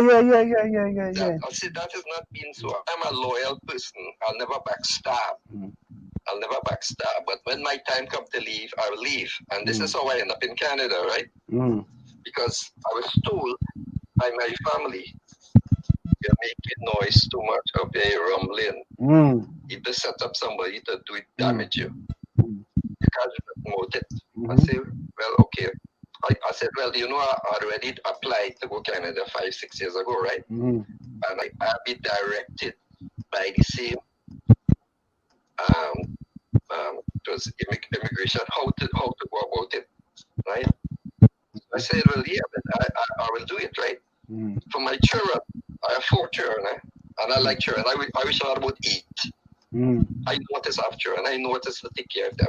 But what is happening in Trinidad and Tobago, the education that people need, Macaca and all these places, they're not getting it, and they're being deprived of it deliberately to keep them there. Correct. Once you keep them there, they will feel insecure. And they will vote for you over and you will have a mind of your own. Yep. I would like to see this 45 minutes thing by Whitty Marshall. If you see that interview, what he said about the father of the nation. He said, I don't want to see that man I have told. We'll have Charles bring him there. Bring him to meet him. I said, and that is long time, when he had Islanders. I used to push pan for Islanders on the back road, St. Joseph Road, Old St. Joseph Road. But I see, I'm not gonna you have to talk and educate and help. You see, that's what you're doing. The reason I tell you, you don't fit in with the PNM is because they don't want people like you who are trying to educate the masses. Because if you educate them, the leader of the party, which is now Rowley, he ain't going to dance all you all because you all put him in a spot, right? So because what is happening more in the last 25 years now is the same people. 1% is really the Syrian, you know. Yeah, it's the Syrian. We know that. They are feeding troughs here. So what they give, they just give you a little bit of money, which is pittance, and you keep putting them there. A certain minister told me. He told me in 1981. He said the old man used to say, "Hey, I need 40,000 jerseys." You can ask when, you know, what colors? Because he knew how his business came about, but that was not, he talking to not this Syrian, one like himself, his color. Right. And he say, okay, when he come, he say, you know, we need 25,000 for so and so. For instance, when? Check make already, you know. Correct is right. And I know that. When I was working in Hilton, I was accounts payable in the 70s. Eric Williams say you want $5,000 for the Carnival Queen. I said, for what? So my boss told me, yeah, is the Prime Minister. I said, I don't care what. We have no money. We just come out a black power thing. We can't afford to pay. He said, but you could tell him, but I can't tell him nothing. I said, but what do you mean? He said, the manager is Germany, and they say, give the man the money. I said, well, okay. But a lot of people like Bruce Pro-Capital, and they say, well, who is this Montano boy? And all kind of thing. How are you making social noise? I said, no, you got to tell them. We're suffering right now to even meet our payroll, but you want $5,000. In those days, people making $48 a week. I said, they say, this is why I can't stand. Why this place like that? You know what I mean? But I guess nobody likes to hear what I have to say. No. But Albert, you see, Albert, we are a very different program, you know, and we like to hear. But me, I love to hear different ideas. I don't want to hear people who singing the same tune that I hear over and over and over and over. That doesn't give me no brain food, right? I want to listen to people who may have a different opinion from me and see what I could get out of that. Yeah, but if you keep it up, you will get through, you know. No, we worry. We keeping it up. Full 100. We ain't going nowhere. We not giving up. But Albert, Diana said something to you, right? She said, Anselm could be the what you say, get along, go along gang? Go along, get along gang. Go along, get along. I say, well, I was going to tell you, you belong to the same thing, but the only thing, you ain't going along. That's the problem. To get along. Right. I not going along to get along, and that's the problem. Right. You see, you get mixed up with the words. Yeah. No, correct is right. You know, and you know, people like you are the ones that step out, that form the ONR, you know that? Yeah. I know that. It's not that they hate the enemy, no. They never hate the people there, no. It's just that they disagree with the way they're doing things, and they see the hurt that the grandchildren with the stuff like who are living now. Yeah. They saw what is happening, what's going to happen.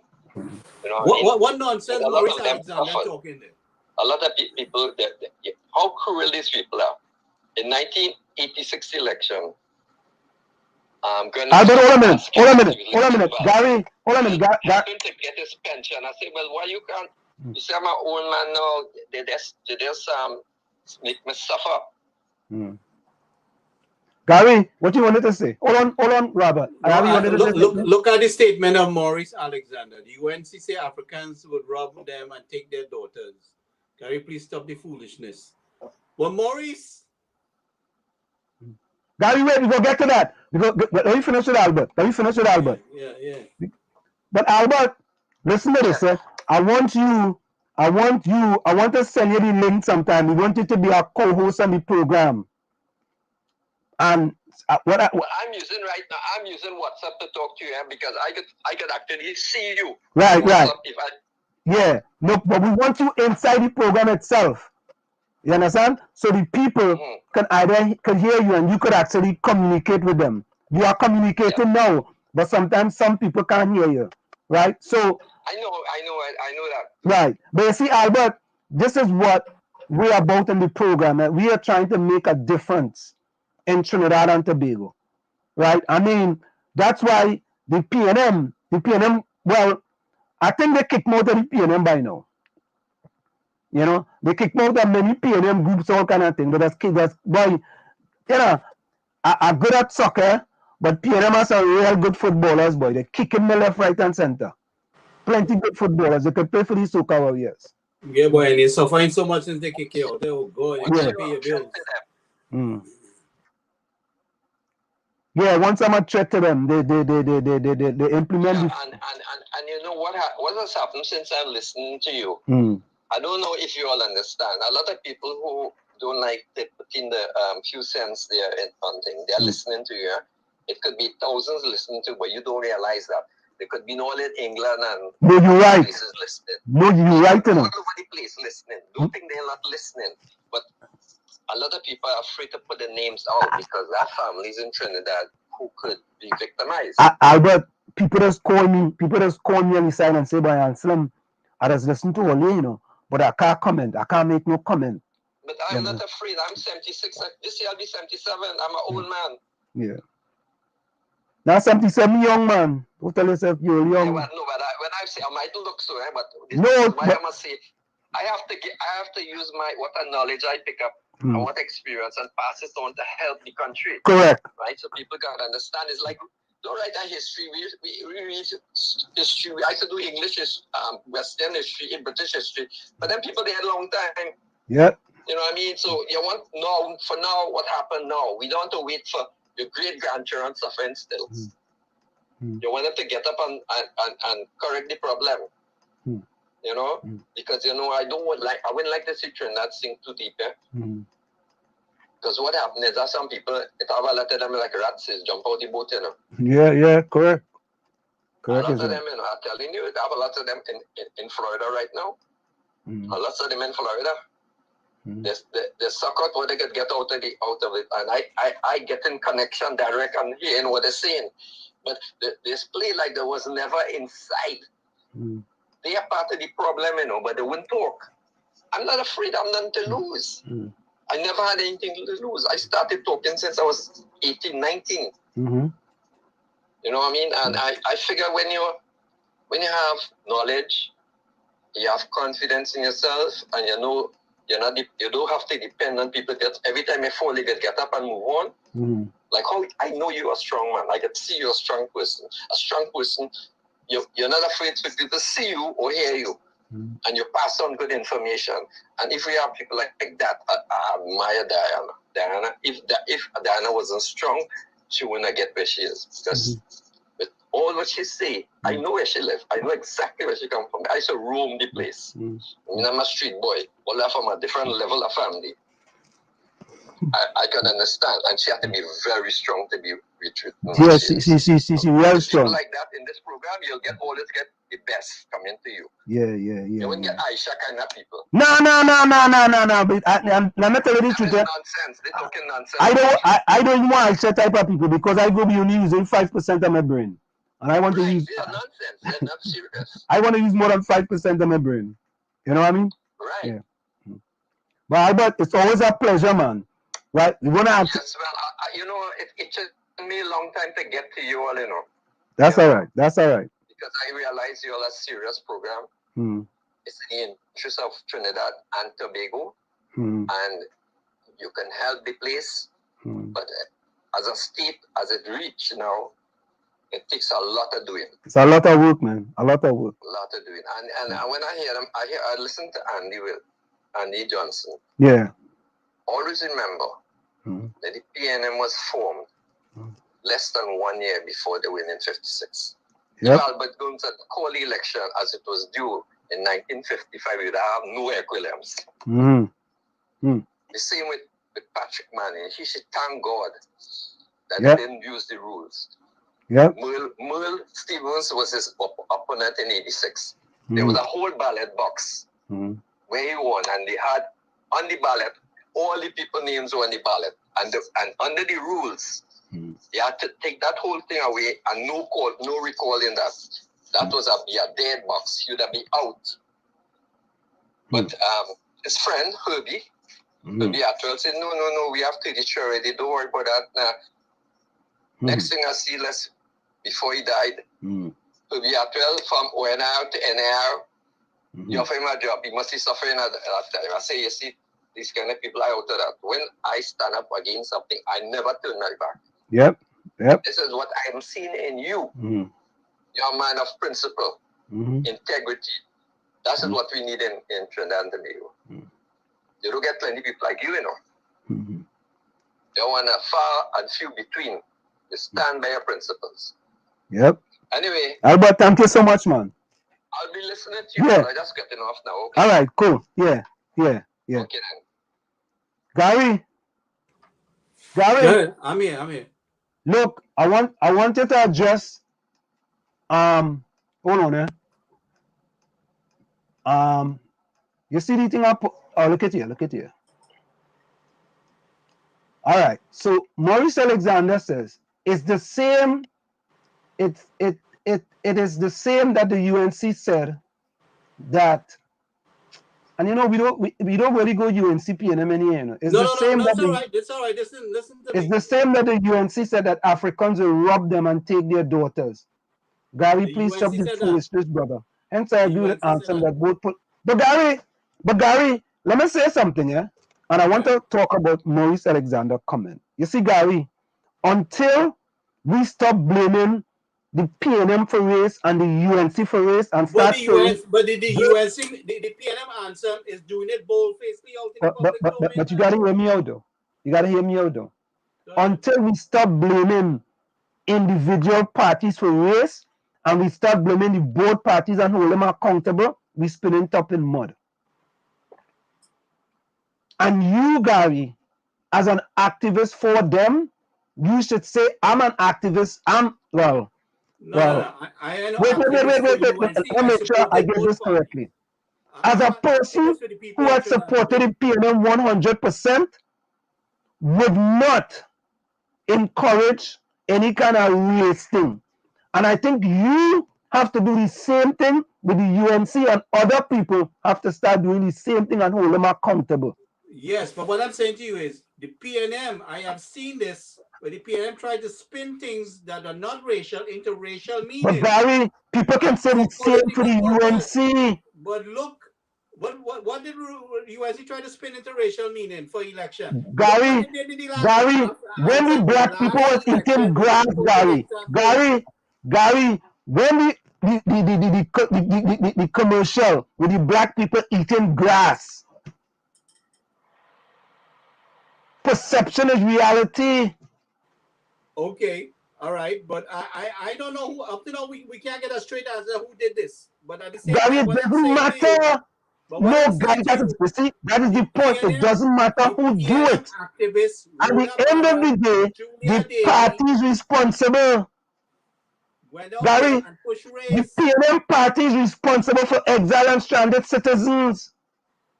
Listen, what I'm saying to you. I can't say it's Churchill who do it. No. The party gets blamed. The government of the day is the PNM. They get blamed. We have to stop trying to make excuses for them. Stuart Young went on the platform and spin things into racial. Ansem, you wasn't listening to everything. I was paying attention. Yeah, say again. Right? I saw calls to calling all African people to vote PNM. Now, this race politics is very insulting because we have so many Indians within the PNM. Who is Dr. Rowley surrounded with right now? Who is the decision makers around him? Right? It's only recently we got Fitzgerald Hines into Minister of National Security. It comprised of a whole bunch of races, and as far as I'm concerned, like he picked the idiots from all the races and put up there to torment the people of Trinidad and Tobago. Yeah, I said it. Yep, because you have a Minister of National Security. I don't see he always some in the background hiding. You have Young. If we didn't stand up for him, you have Young. You have Young always in everything. You have Minister Dayal Singh, like the lost confidence in he, right? Dr. Rowley buffing people, huh? I mean, well, Tobago don't want to hear nothing from Shamfa and Ayanna Webster Roy. I mean, they're losing grip. If I was Dr. Rowley, I would resign. Ghana, they have lost grip, not they losing grip. If I was Dr. Rowley, I would resign. RESIGN. Resign and go home. You gotta be real though. You gotta be real though. Go home. Give somebody. You need to give somebody else a younger blood in the party a chance, and perhaps and maybe with a younger ideas. Wait. Somebody just sent me this. Wait, listen to this one. The Ministry of Housing and Urban Development of Trinidad and Tobago, right? Happening now. It happened sometime today. Swearing in of elected tenants executives of the Port of Spain Shopping Complex Limited. Mr. Austin Agu, personal advisor of the Honorable Minister of Housing and Urban Development, Penelope Beckles, on her behalf, gave the remarks and assisted in the installation of the Tenants Executive POSSCL. Now listen to who on that board. Also in attendance to mark this occasion was manager of Eastside Plaza, Mr. Dane Francois. Do you know who Dane Francois is? Educators. Dane the same fellow I had in the chat earlier? No. Dane Francois and Dominic Romain were prevalent ILP guys just a few years ago. 2020, when Dominic Romain was the chairman of the ILP. And now Dane Francois is the manager of Eastside Plaza. Want to Pastor Google? Want to Julia Davy? Want to Shema Wilson? She has no bank account, so. Want to let's call him Devon. Want to Devon Welch? And Devon he's sleeping. All of them go sit down in the corner like little Jack Horner and have nothing to say. Boy, it's true. I hear somebody say they peeing on them fellas on them. All over the place. They peeing on Julia Davy, they peeing on Pastor Google, they peeing on Shema Wilson, they peeing on Devon Welch. The peanut Julia Davy and them are work, you know. I can't say I didn't know Julia Davy was a PNM. I thought Julia Davy was a UNC because I mean she. No, Julia Davy is a PNM. You see the UNC PNM. Trinbagonian. Everybody identify. Trinbagonian. And this is and if everybody identify, make them work for your vote. That's what you need to do. That's what you need to do. Because if I get my ID card, but when I get my ID card, but I ain't voting for no PNM. Nope. Hey, Rose, welcome back, buddy. Look how long we see you. Rose, Tommy sent you the GPS to get back from the lighthouse. No, I think Rose ankle fixed now. Scorpion. Scorpion was there before. I think Centipede sent Scorpion. Oh Lord. Y'all ready for that snowstorm, my fellow co-hosts? Yeah. Hey, Maurice Alexander. Maurice, we bringing you in. Maurice is a former councillor in a UNC district. And Maurice, send me your information. Send it to WZYE. I put the WhatsApp number in the chat, Maurice. Or you can also send it to WZYEFM@gmail.com. And Maurice is a councillor? No, he was a councillor. Was a councillor. Yeah. But I'm going to say something. From here. Yeah, I want to say something. Now, there's been a lot of discussion tonight. There's a lot of movement on somebody's phone. Some phone scratching. Tommy, bring me a little feedback. Yeah. Feedback.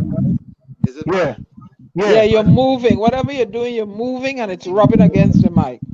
No, I'm sitting still, but there's somebody moving. It ain't me. No, you're getting feedback. Yeah, Tommy, we're getting feedback from you. All right, let's go on. Something like on the road.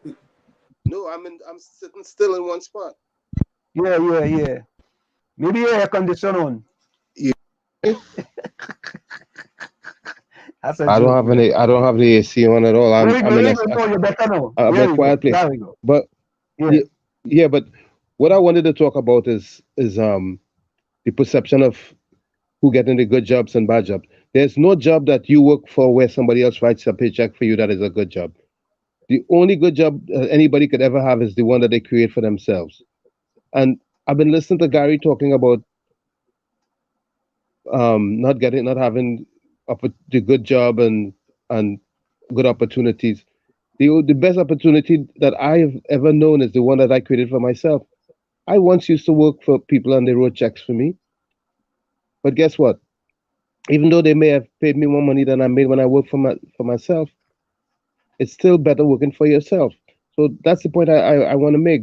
And because Gary keeps talking about which Trinidadians were getting the good jobs and so on and so forth. But the best job is the one whether is a garden you're planting and you're making your money from that, or you're working for a government agency. It doesn't matter. Or in your parlor. It doesn't. Or in your parlor, Tommy, exactly. But you're missing the point again. We're talking about economic empowerment. All right. God, yes, but self-empowerment is the best. Self-empowerment is the best economic empowerment. Not where you depend on someone else. There was no job security for us. There's no security when you work for somebody else. Right? They had Afro-Trinities had a guarantee. So why it is that Afro-Trinities are behind with the economic power in the country? What I am saying to you is Afro-Trinities were even in Trinidad before us. Right? After Afro-Trinities was free, Indian child laborers were brought in. Gary, the Indians were in America before everybody else. Yep. Not just that, but when the indentured laborers got their freedom. America here, right? And you know what they did? They stole all the land. They stole everything from them. Yep. Everything. Yep. No, but and then hundreds of years later, they have to game land in Connecticut with casinos. They have to game land down in South. And far out places where they can't get proper water and all. Wyoming. They have to game land in Wyoming. Yeah. Hold on a second. So what I'm saying to you is, the jobs were guaranteed. Okay.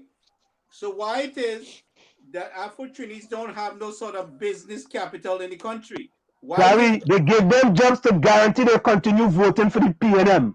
And that they saying a fixed URP. They give my URP job as a water carrier, right? All the years of my life, my mother lived in Trinidad and mining 5 kids from URP. They gave her a URP job because she didn't graduate from high school. You should know things of her own.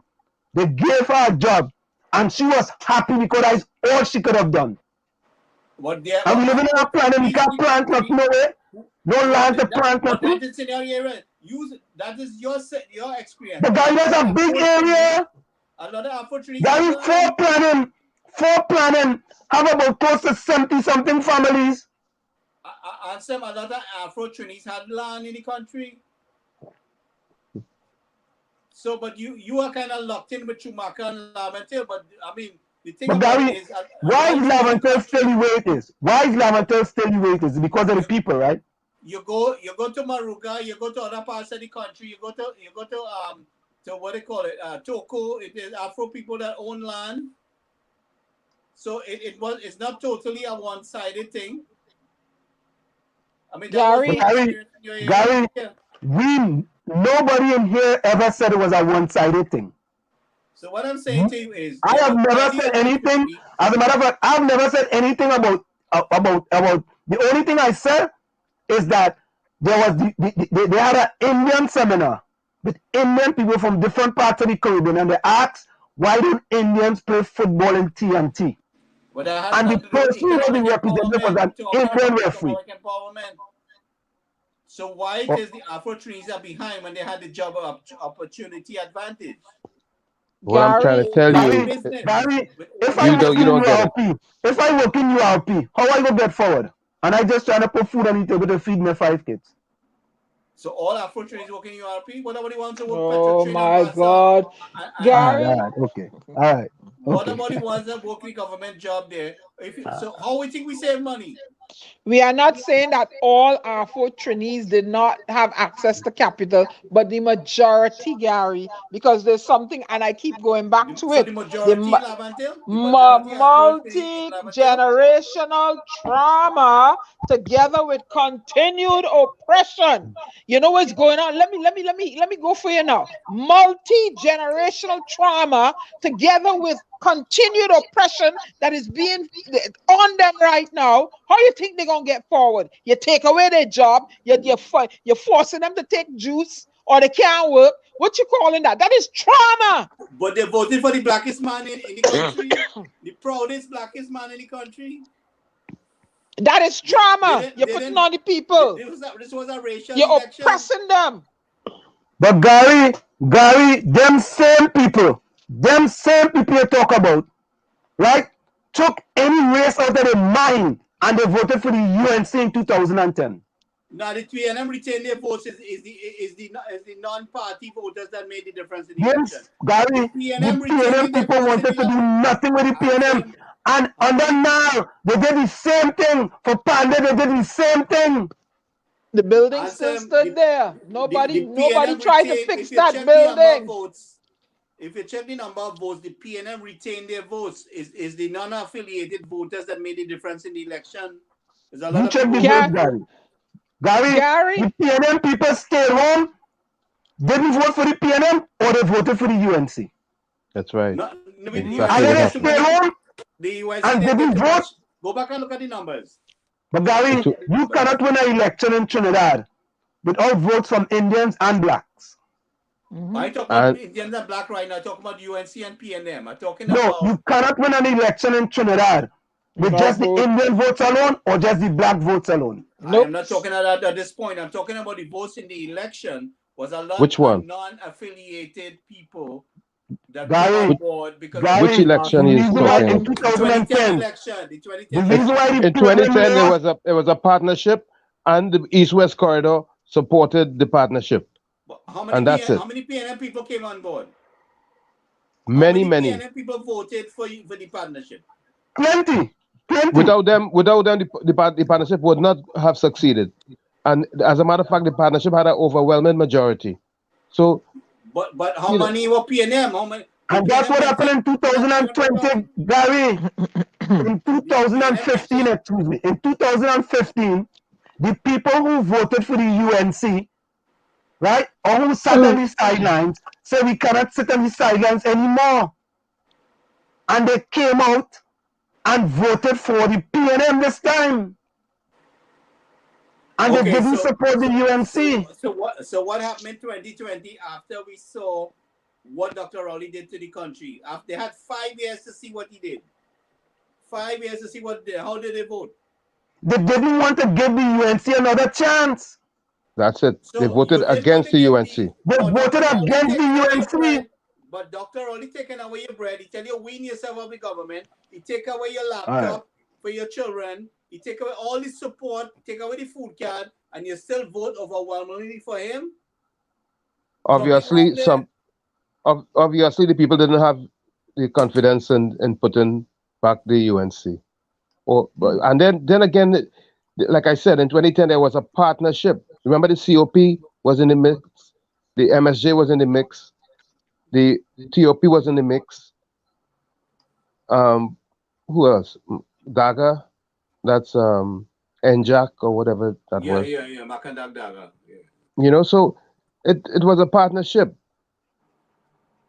Okay, and what happened? So what really happened? When the UNC go on, so it mashed up like chili biri.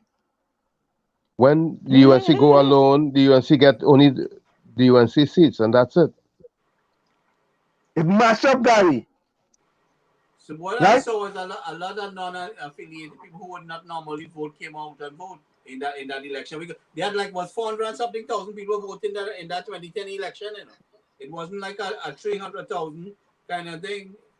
It was a lot of people. But again, so now the people they learned their lesson in 2007. They split the votes, right? The COP going alone, they could win this election by the time they lost everything. All right. So Jack Warner brought everybody on board, Jack was That's very right. instrumental. I was collaborating with him on that. We were discussing issues and strategies. All right. A lot of things I was involved with behind the scene, even though I ain't get no thanks.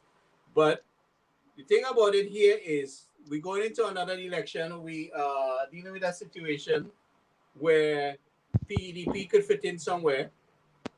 So what are we going to do? Gary, PDP is gonna fit in. Gary, PDP is a young people party. So there's two things that happen here now. The PDP could either join a side, right? They ain't joining no side. Or split the vote. They're not joining no side. They go run an election, Gary, and then they go see what happens.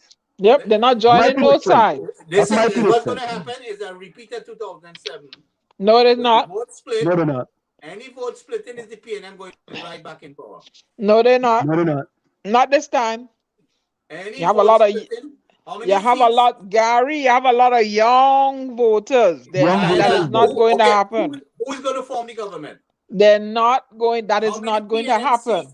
You thought it was going to be a thing in Tobago too, and look what happened. They skinned them out. That ain't happening. That ain't happening. I'm asking you, how many seats of the PNM can the PDP win? No, Gary, wait. Let me say welcome to Hamedullah. Hamedullah Wahid, welcome. Gary, you see, Gary, you going with the perception that the PDP must only run in the PNM constituencies. No. I am saying the PDP should run in all 41 constituencies. All 41. That's not what I'm asking. I'm asking how many seats can the PNM seats that they can win? How much you think they can win to make a difference? No, I don't know that. I don't know. We don't know. I can't say that. I can't say that. So I don't know that. Say the PDP is going to do certain things in the country. The PDP has been able to win the 2 Tobago seats. Right? So what are you trying to say? What are you trying to say? Indian people won't vote for PDP? I am not saying that. Indian people supporting Duke. That is not But Duke is a Trimbagonian now. All right, he for people. No, good. And the current opposition ain't no formidable for. Let me tell you. Listen to me, a motley girl here now, because I'm tired of all that nonsense. Let me listen to the Bajan girl telling all your wisdom. Listen to me now. The Bajan Trini girl telling you. PDP and UNC need hear the operative word, need to collaborate and kick the PNM out of office. That's what need to go on down there. All right? They need to collaborate.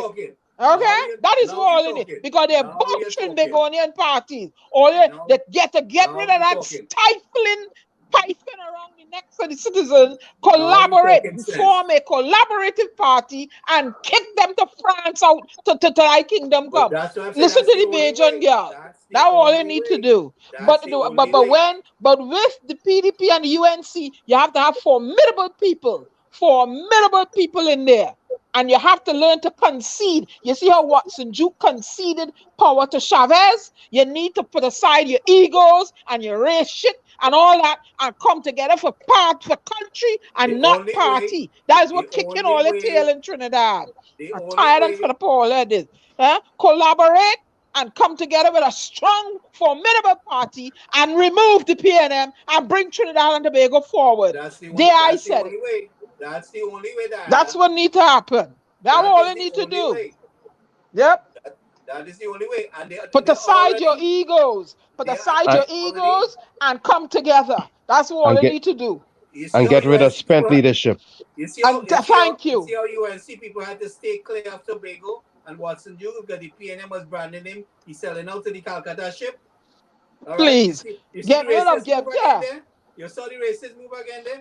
Get rid of spent leadership, like my man, what's his name, Mr. Johnson, and get rid of spent leadership. Get rid of spent leadership. Collaborate. Bring a collaborative party because within the parties you have formidable and educational people with highly educated. Come together, be able to step aside, put your egos aside, and get the party to reorganize, restructure, and come forth, and knock that strangling, stifling PNM out of people's way call it I don't know what the N stands for anymore. The persecuted national movement.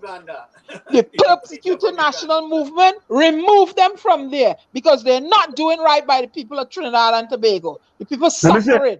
Let me say hello to Buckemart. Buckemart, you're late, boy. So that's move them from there. Exactly. So the thing about it now is they branded Watson Duke as associating with the Indians. They accuse him. They try to use that. Let me tell you, Gary. Let me tell you something. I saw a True to Life movie where, oh God, what's your name? Taraji Henson. Diana, they accuse Watson Duke publicly to say to damage his reputation and the PDP that they collaborated with UNC. UNC people, even though Tobago is concerned Trinidad, UNC people had to stay clear away from Watson Duke for this election, which shouldn't be. Right? But they need to collaborate. Let me tell you, it is called, I think there's a French word, it's called a charrette. I might be wrong. I saw a movie where Taraji Henson acted. And in the movie, they were trying to organize themselves in a highly white supremacist area. And in order to get what they wanted, they brought a fella from the north to run the meeting. And they had to form something called a charrette. I'm going to try to find the movie and the word. And they had to put their demands and whatever they wanted. And they came up with a collaborative government. And that's how they got things done. This is because of the two races in Trinidad and Tobago, the two dominant races. And we have highly intelligent people in the parties, the two parties, all parties right now. There need to be collaboration. Because this strangulation from the PNM, it's not going to work no more. That's the only way. Hold on a minute, Gary, just 1 minute. Gary, just 1 minute. Buckingham, Rose, Maurice Alexander, and Mad Dog, please put closing comments in the chat. Buckingham, Rose, Maurice Alexander, and Mad Dog, please put closing comments in the chat. Thank you very much. Go ahead, guys. Because in Trinidad and Tobago, we have you're represented by all kind of races. We have Douglas, we have I must see a piece of Douglas too. You understand what I'm saying? So we need to stop with the foolishness, man. Come together. All right, listen. Listen, let me listen to the president of France here. Hold on. It's that his strategy is to, quote, piss off unvaccinated people as much as possible. How do you say that in French? His words, not mine. I have a translation. Pisolva. I like David's interpretation. Pisolva. I don't know. Croissant. Excusez-moi. Anyway, yes, he specifically said pissed off. French President Emmanuel Macron admitted Tuesday that part of his strategy on tackling COVID is to, quote, piss off the unvaccinated as much as possible by limiting their freedoms and coercing them into taking shots. Macron made the comments in an interview with La Parisienne newspaper, noting specifically, quote, as for the non-vaccinated, he said, I really want to piss them off, and we will continue to do this to the end. This is the strategy. What does to the end mean? I think the phrase that really stood out to me, though, is that he referred to the unvaccinated as non-citizens. Macron previously said that those who didn't have a COVID pass will be banned from participating in basic life activities, such as visiting shopping malls, restaurants, and using public transport. They have a so-called green health pass now, which is part of daily life in France. So you've got to use this green health pass right now. But he specifically said that I want you're not citizens if you're unvaccinated. Listen. Macron's phrase when he said those who act irresponsibly are somebody who acts irresponsibly is no longer a citizen, and that has had a lot of people up in arms. They're saying, well, isn't citizenship a legal concept enshrined in the French Constitution? Is it really up to a president to say who is a citizen and who is no longer a citizen? Now, some of yeah, good point. France faces national elections in 4 months, and Macron is expected to face stiff competition from right-wing nationalist Marie Le Pen. That election is going to be pretty revealing. Well, I could tell you Marie Le Pen will be the next president of France. But quickly, guys, look at this one here, right? Sergeant Alexander. You know, boy, I don't know. I'm a police service. I don't know anyway. According to evidence, look at this. When did he stand one substation? Iman. Stop there. Jump the wall. Shit. Made his way into the station. Father God, rest a hand. In the station, my love, the station. At a short time after 5 o'clock in the morning of the 23rd, or was it Boxing Day? Anyhow, the man was seen leaving with an item in his left hand. Rising up station. Marlon Hopkinson. Now, again, let me say this, the chip might fall with me. But however, the conversation in the public domain must not be that men went Zessa party and left the firearm there. Well, let me just tell you something. Let me just stop you now, because the information that you're giving us now is even worse than the information that was put out there in the first place. As I said before, because you're saying persons were not zessing when the firearm went missing. Right. But you're telling me a civilian. Right.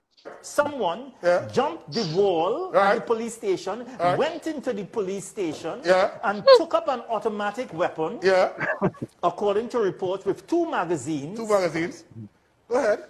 So that is good news? No, that is not good news. What I'm saying to Oh, you is this. Lord, Father, rest a hand. We must not allow persons to try to...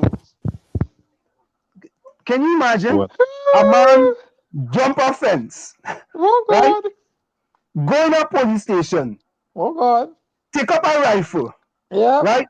With 2 caches of ammunition, jump back over the fence, and go away rejoicing, and you come on the TV. I'm telling. He should be ashamed. He should be ashamed. He's an intended super. Correct. What kind of madness we are going on in Trinidad, boy?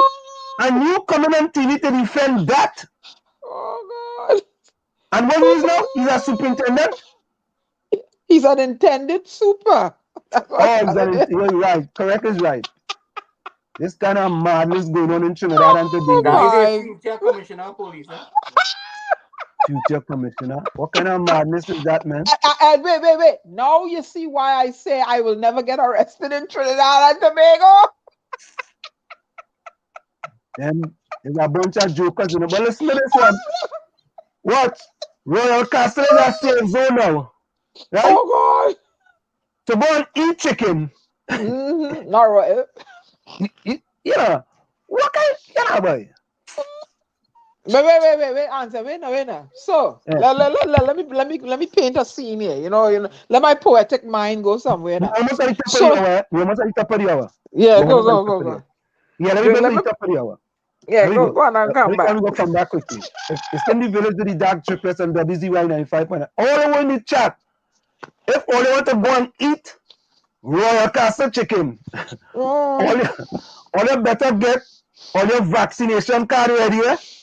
But it's not a poem I'm going to do now. I was gonna say, I coming from my house. I ain't vaccinated. I get in a car, right, with a vaccinated person who is going to go to work in Royal Castle in a safe zone. Yeah, that's all I wanted to say. Oh, okay. So all you know, boy, what? Let me go for a quick break, eh? Oh, boy, I don't know, boy. I don't know, boy. Something wrong with me, boy. Good night, Nadia. Good night. Good night, KM. Let's go for a quick session. You're listening. Don't put it closing comments in chat. You're listening to WZYE 95.9 FM. You are listening to WZYE 95.9 FM, the most influential name in Caribbean radio in the tri-state area. Broadcasting from East Orange, New Jersey, the most influential name in Caribbean radio, WZYE 95.9 FM. We are back with you. I want to say something to her. The police have things backward. They raid schoolhouse and they raid farhouse. I don't know who far is, right? Anselm, you're going to fair sheet. You're going to fair sheet, Dr. Rowley. I'm going to do what? Fair sheet. That's French for piss off. Why? No, because if you go down and raid schoolhouse and school say talk to the 8, you talk to far, and far say he talk to school, you need to go raid the house and confiscate his phone. No, they only do that to Anna Ramlogan, boy. That is not a real place to go. If the police force would only harass, and they will go with the army for Bastille Pandey with big machine gun, former Prime Minister, and traumatize the man. They'll do that to Anna Ramlogan. Hey, go on with you, boy. So Royal Castle is a safe zone now, right? Safe, right? The government needs NJAC, boy. NJAC, you appear, boy. Government needs new strategy to fight pandemic, boy. Support health workers. NJAC back in business. Who's the leader? Who's the leader in NJAC now, boy? I don't know. This safe zone thing don't make no kind of sense at all. Because you could be in a taxi coming to work. The taxi driver could be unvaccinated. A person could be there, could be unvaccinated, and you going in there in a supposedly safe zone. And I don't know logic. This thing is not logical. It ain't making no kind of sense it's at all. Logic. Oh, yeah. It ain't making no sense. Far coming out with a new bill, the public consultation request for feedback, the fireworks bill, boy. Far new bill, boy. Far public consultation. Request for feedback, boy. The fireworks bill. Oh, yeah. Far need other consultation, right? I will make this one year background, Better days are game, boy. Better days ahead, all you. Stay tuned. Better days ahead. Yeah. School search, boy. I go edit that and put far should be searched instead of school search. Far search. So what they was looking for? A phone, a telephone? No, they're looking for a license. The license we get, when you're supposed to send back, they was looking for that. You pay for a license, you're gonna send it back. Oh, you pay for it? Yeah. Oh. By Fast Slams Roger, boy. He said reporter were called as misguided and premature. Well, I think they're easy. They ain't easy, you know. Correct. So let me ask you something. I have to find out from somebody. We have to bring somebody on here. Constitutionally, how long can they remain without a permanent police commissioner? Well, it's 2 years now. I think you have a 2-year contract, right? You have a 2 years. No, I just want to know constitutionally. Isn't that like certain posts in the United States supposed to be filled, right? So constitutionally, how long can the country remain without a permanent police commissioner? That's why I would like to know. Now they have an official acting. Yeah, 2 years, Diana. The man in the office for 2 years. He could act for 2 years. Give him a contract for 2 years. By talking permanent. They with Steve Williams. They had him acting. Yeah, after 2 years, they could act again. After 2 years, they can act again. Of course, Steve Williams is acting, man. And that is where the corruption is, you see? Well, then you know what? Then you need to make these prime ministers acting too, then. But they're acting. Yeah, They're not real. that's what I feel. All the ministers should be acting too. After, don't make it 4 years. Give them 2 years. 4 years is too long. Acting prime minister, acting minister of this, acting, and let the public decide whether it should go on for the next 2 years. Yeah, how about we change the constitution to do that so we can ensure the future. We can ensure the future of Trinbagonian, Takesha children, and that they can get jobs, right? Bright little children from Laventille. How about we give them ministers 2 years work?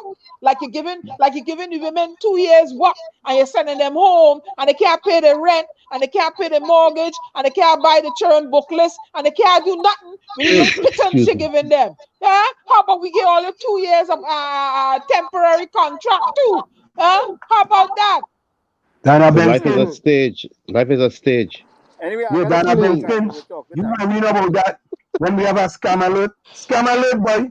Foreign currency dealers. The various people wishing to buy and sell foreign currency in large quantities. Only do foreign contracts and a reputable and trusted financial institution. All about that. Yeah. And when you go in the bank, they're going to close your account. Tell Julia Davy that.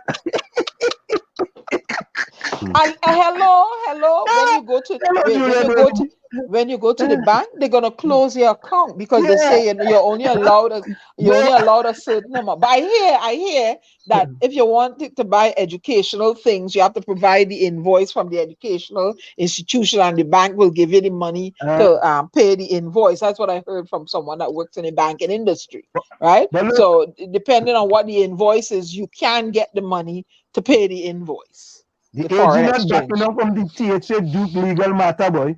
The man resigned on the 31st, and this fella still want to go ahead with the case. But you know why? That's why he getting reshuffled. But I put out the reshuffle. Nobody put fake news on it yet. I put out I put out 2 sources, right? And none of them could put fake news on it. And listen, I used to send them things and say, oh, they put fake news on this. 10 minutes later, they come back with fake news on it. But I put out something now. 3 days ago, nobody can put fake news. Oh, put fake news on it now, man. Oh, God. Make me look bad now. Oh, God, man. I vex. And true, boy. Quickly here. But we gone. I have another question. Hold on. Let me just finish with these quick. Hold on. Let me finish with these quick. Gary Griffith now come out again. But that Gary, your boy just don't know how to keep silent. He doesn't know any better, Gary. He come out now and says the dumbest thief could collect the reward because they give up a reward for 100,000 and then they have to change it.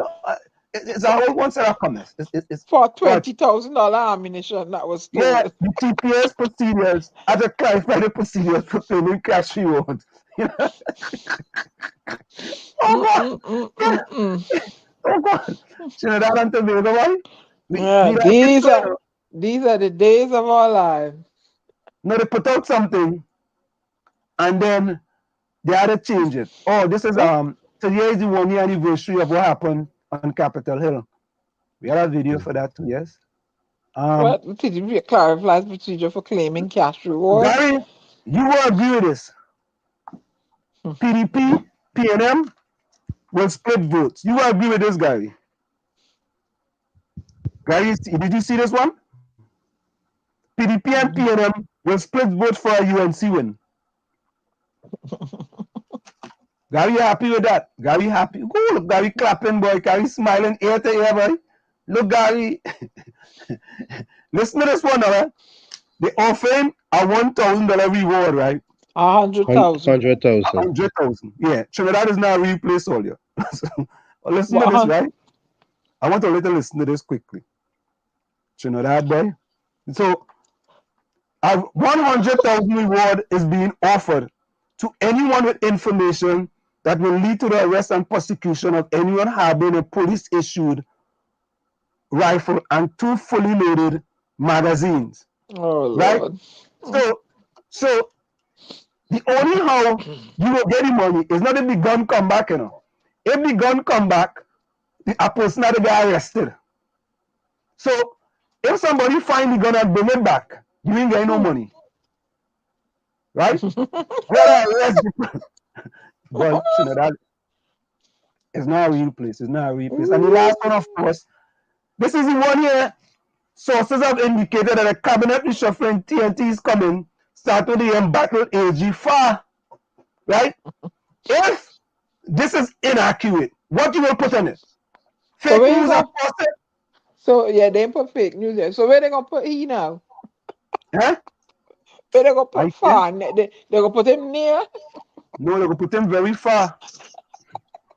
Oh Lord, Lord. The chat going like crazy. I can't even stay up with all them thing in the chat. We had to Nadia. Gary, listen, let me ask you something to answer. How long constitutionally can you keep children out of schools physically? I don't know. These are questions. Yeah, why these reporters in the press meetings don't ask these questions? How long constitutionally can you keep children away from physically from school? Dinah, what's your problem? Seriously, you have a problem, you know? Azerbaijan.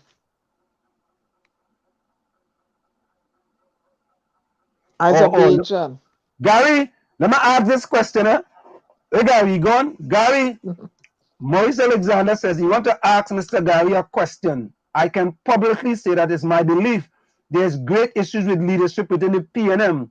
Can't you therefore say the same for the UNC? Maurice, I want to echo your sentiment. I absolutely want to echo your sentiment. There's great issues with leadership within the PNM. Great. Definitely. You too kind. Same for the UNC. There's huge larger than great. Yep. Huge, yeah. Hugest issues. I'm EST tape. Make that one up.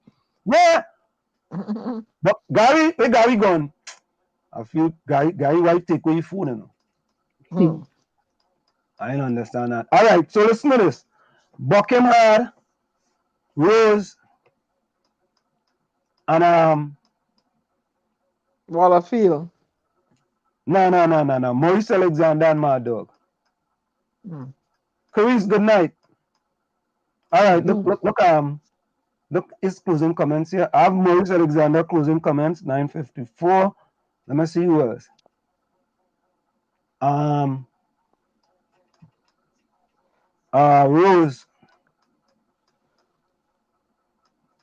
Rose. Ansem, you all ready for the snow tonight? Yeah, my wife. I had to sprinkle salt. I had to take down all my light, but most of the lights outside. All right. Rose, I see your comment. Rose there. What time is Rose? Rose, I see you. You had to put your salt outside? Yeah, right just in front of my door, you know. But they snowing already up there? Midnight, they're gonna start. So I just put my salt down, you know, so what it will help melt the first, you know. Hey, well, I'm feeling up here inside, boy. Outside they're cold as a dog's nose. Woo! Hey, Buckema don't listen, boy. I tell you, man, put closing comments in the chat. You ain't reading the chat and see what's going on between here and Wallafield. No, I let them fight their own fight, not me, no. You lucky with them. Something about him cloning women and stuff like that. Stay calm in the chat. Hey, Buckema, put closing comments in the chat now, man. And my dog. And you see any chat there? Hey, Cindy J, boy. Cindy inside. You way back up. Woo. Yeah, because that thing's flying. You see Buckema and my dog?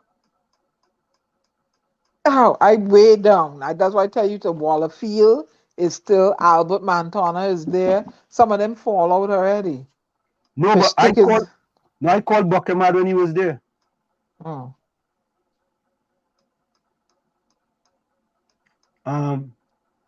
If you have ripe Julie mango, don't show off, Lana. You know, I have some Julie mango that I gonna make some chutney tomorrow with. You know, don't play with me, girl. All right. So listen, I'm seeing Bokemar and Wallafield. Wallafield not put closing comments in the chat because like Bokemar and Mad Dog, I don't know. Yeah, boy, Montano. Life is a stage, bro. I just play that song in here too. Bokemar and Miami going back and forth rather than Bokemar put closing comments in the chat. First, take good night. Hey, Miami Jesus. All right, Miami Jesus, we go get your closing comments. All right. Instead of Bokem soft, I mean Bokem hard. Well, a few nuts, put closing comments in the chat. All right, that is it. So, all right, let me go. Yeah, Tommy, go ahead. Okay, two comments. The first one is from William Carlos William. The only way to be truly happy is to make others happy. And the second one is Hunter S. Thompson. Freedom is something that dies unless it is used. So think about that, and a pleasant good night to each and every one. Be safe out there until our next episode, which would be this Saturday. Okay, cool. Hey, Daryl Super Sad, put closing comments in the chat. I ain't called Daryl. Daryl, put closing comments in the chat. Go ahead, Diana. Hold on. I ain't gonna be long tonight. I didn't have a chance. I'm just wanted to say that there's a difference between giving up and knowing when you've had enough. Right now in Trinidad and Tobago, a lot of people feel as though they want to give up because they've had enough. They've had enough of the encumbrance. They've had enough of the corruption. They've had enough of everything, and they feel like giving up. They've had enough of you, Dr. Keith Christopher Rowley, and your establishment. So you need to move aside and let the country go forward. That is it from me, Diana Benskin, your global ambassador and poet, bidding you auf Wiedersehen until we meet again on Saturday. Good night. Thank you. Okay, and I'm going to say simply, folks. I'm going to say simply, your circumstances may determine who you are, but you are responsible for who you become. From where I sit, this is it. The clock on the wall said that's all I like to say, but I've got to go. Remember, hard work beats talent when talent does not work hard. And for every 60 seconds of anger, you lose 1 minute of happiness. See you. Yeah, Bokem had now decided to put his closing comments in the chat.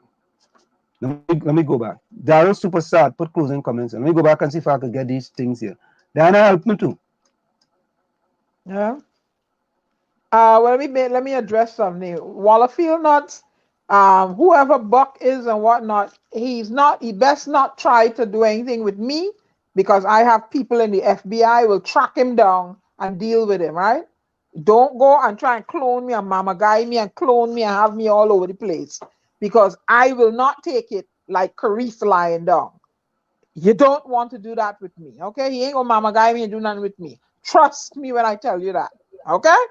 Good. All right. Who have a chat in here now?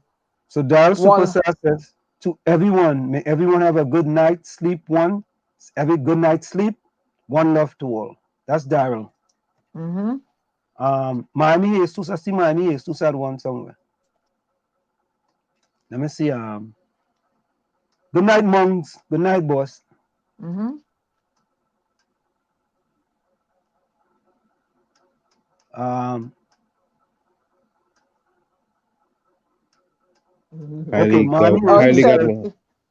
Highly got one in there. Okay, I want judge not, lest you be judged. Who's that? I know it. Highly. Okay.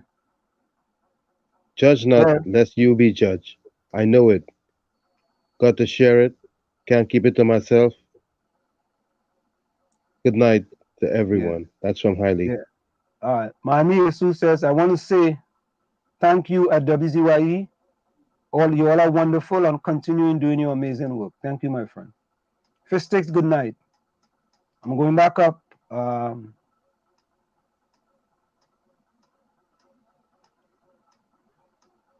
I mean, the comments just go so fast, folks. I apologize. That's such a good job that you guys are doing. That you know, I study comments. Let me see if I start. What does it mean? Let me see. Oh yeah, okay. All right. So yeah, I got it. All right. So Rose says,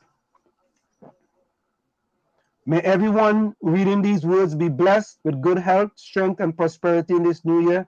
God bless this program to reach many more persons with information and education. Thank you, Rose. Maurice Alexander says, the issues and problems we face as a country can't be solved by race or politics, but by all of us as a people coming together as one. Thank you. Royal Castle get chicken. Get what? Royal Castle chicken get vaccine before they fry it. That's Lana Boodoo's closing comment.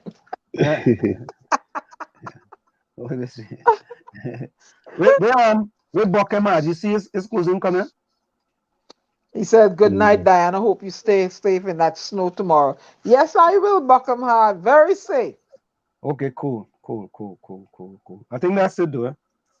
The only person I didn't give was Mad Dog. Rose, I hope your ankle heal. Don't go trying to put it up on the shelf no more. Yeah, so what are we going on with tonight? La la la ti ti ti. La la la ti ti ti. I don't know what you're talking about now. How long it is? We're going out with our soca tonight. We're going out with So what happened to how long it is? No, we're going up with one lash. Let me go with one lash. One this lash. Is a new one by well, you lost me. When you talking about lash, you lost me. Yeah, you're lashing me, you lost me. I don't want to know how long it is, and I don't want to put nothing in my mouth no more. Black Kiba, a new one. I know you had to check that and make sure it's good. When you want to lash me, I don't want to know how long it is. Eh? Oh, you didn't? Oh, no. Let me go with this one here. I have a next one I want to play. Let me get this one. Diana, you really like this one. You gonna like this one there. Now, I ain't lying to you. Gotta put something in the mouth. No. No. Hold on. Not the. Hold on, This one. You made just so. What? Rose, not the ankle broke, it's the tail broke at work. Oh dear. It's not the ankle broke, is what? The tail break with work. Say that again, Diana. The what? Rose says not the ankle broke, it's my tail break with work. Okay, whatever that means. Take your mind out the gutter. Oh, you mean my mind out the gutter?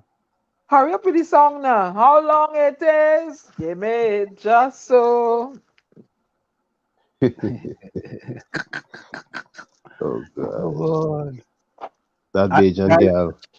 Dana. Give me just so. That is too calypso. Put something in your mouth. Give me just so. What I tell you.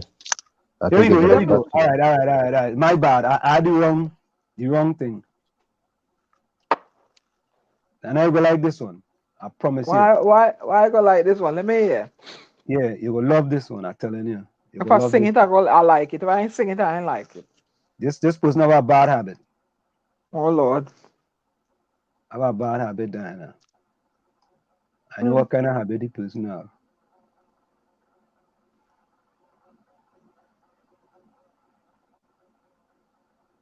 What song is this? Why I never hear this song? No, you go hear it now. Here it comes. Listen to it. Fellas, you want them. You say my girl a bad habit. You know bad habit. If your girl like my girl, give your man what she want. Please the lady.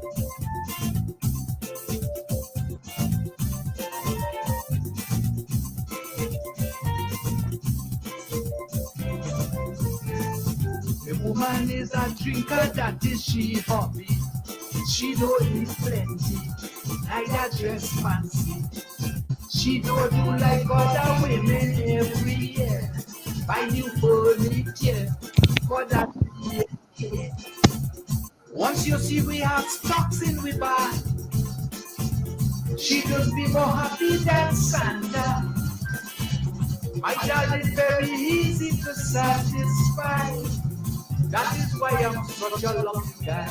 Yeah, why? All the girls want me, she is liquor. Yes, liquor. Only liquor. Huh? The one for Christmas is liquor. Only liquor. I ain't getting the punchline. Liquor in the morning. Liquor in the evening. Oh, now I'm getting it. Yeah. Liquor. All the girls just want me, she is liquor in the morning. But I just try my best to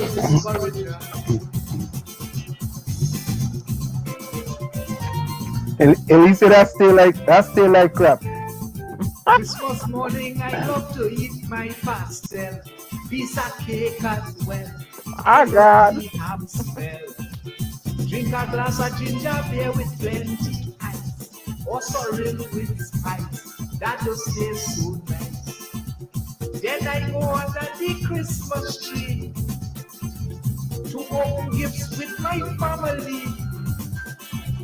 But my girl does rather to go back to bed and just let me serve her some wine instead. She weird, all my girl just want me if she is liquor, just liquor, only liquor.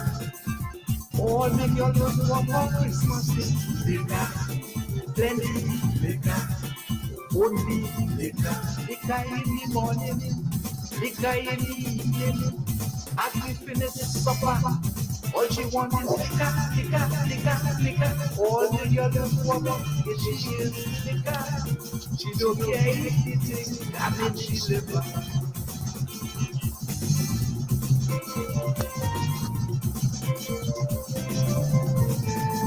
The woman likes liquor, but don't know nothing. I love my belly, I don't see plenty. I'm always in the kitchen cooking something. Me a skylarking when come to eat it. Christmas is my favorite time of year. It's a time to love, a time to share. What I do that is she's obey no fuss. Cause every day but she come like Christmas. All the girls is she is the But I sorrel, I know liquor, I sorrel.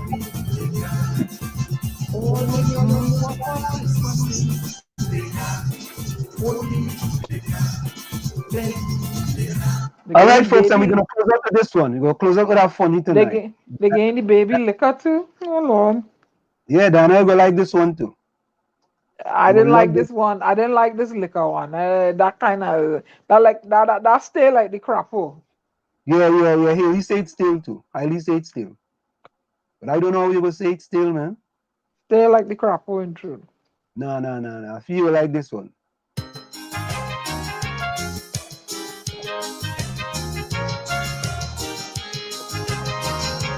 You go like this one. Yes. You eat and you drink and all life is sweet. But when last did you check up on your teeth? You oh God. You say life sweet. But why don't you make a check on your teeth? Your teeth is a thing must clean every day.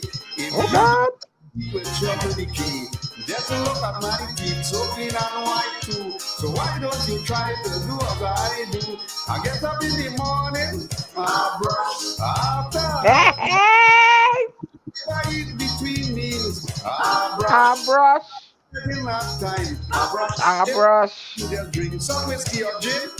Before I go to sleep, I go brush again. Oi. Yeah. How about it? Shuba duba die. We brushing. Check up your friends, check up on your teeth, and try to avoid eating plenty sweet. You better check before it's too late.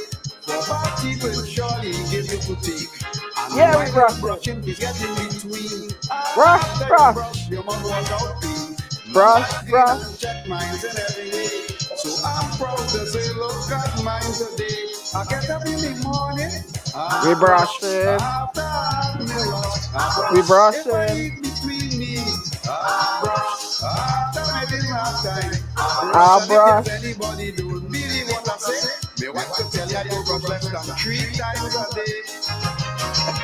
And I'm brushing with a long brush. Yeah.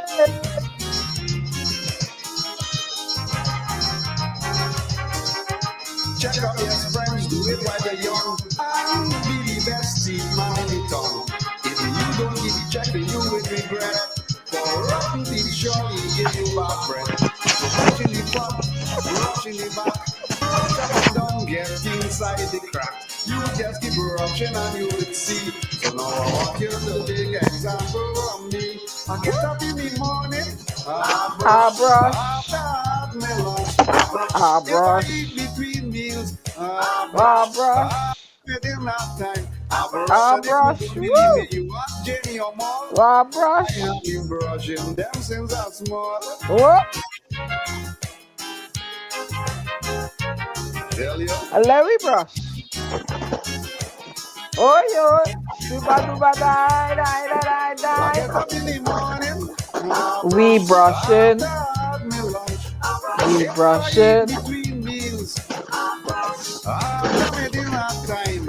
All brush. Granny tell me she says some this is true. Grandpa says brush for some dog too. I get up in the morning. If I eat between meals, after me dinner time. And all you macho men who like to eat all about. Remember you must brush, just don't rinse your mouth. What? In the morning. We brush. If I eat between meals, after me dinner time. And all you torment me so I shall find it sweet. To get rid of this and you must brush your teeth.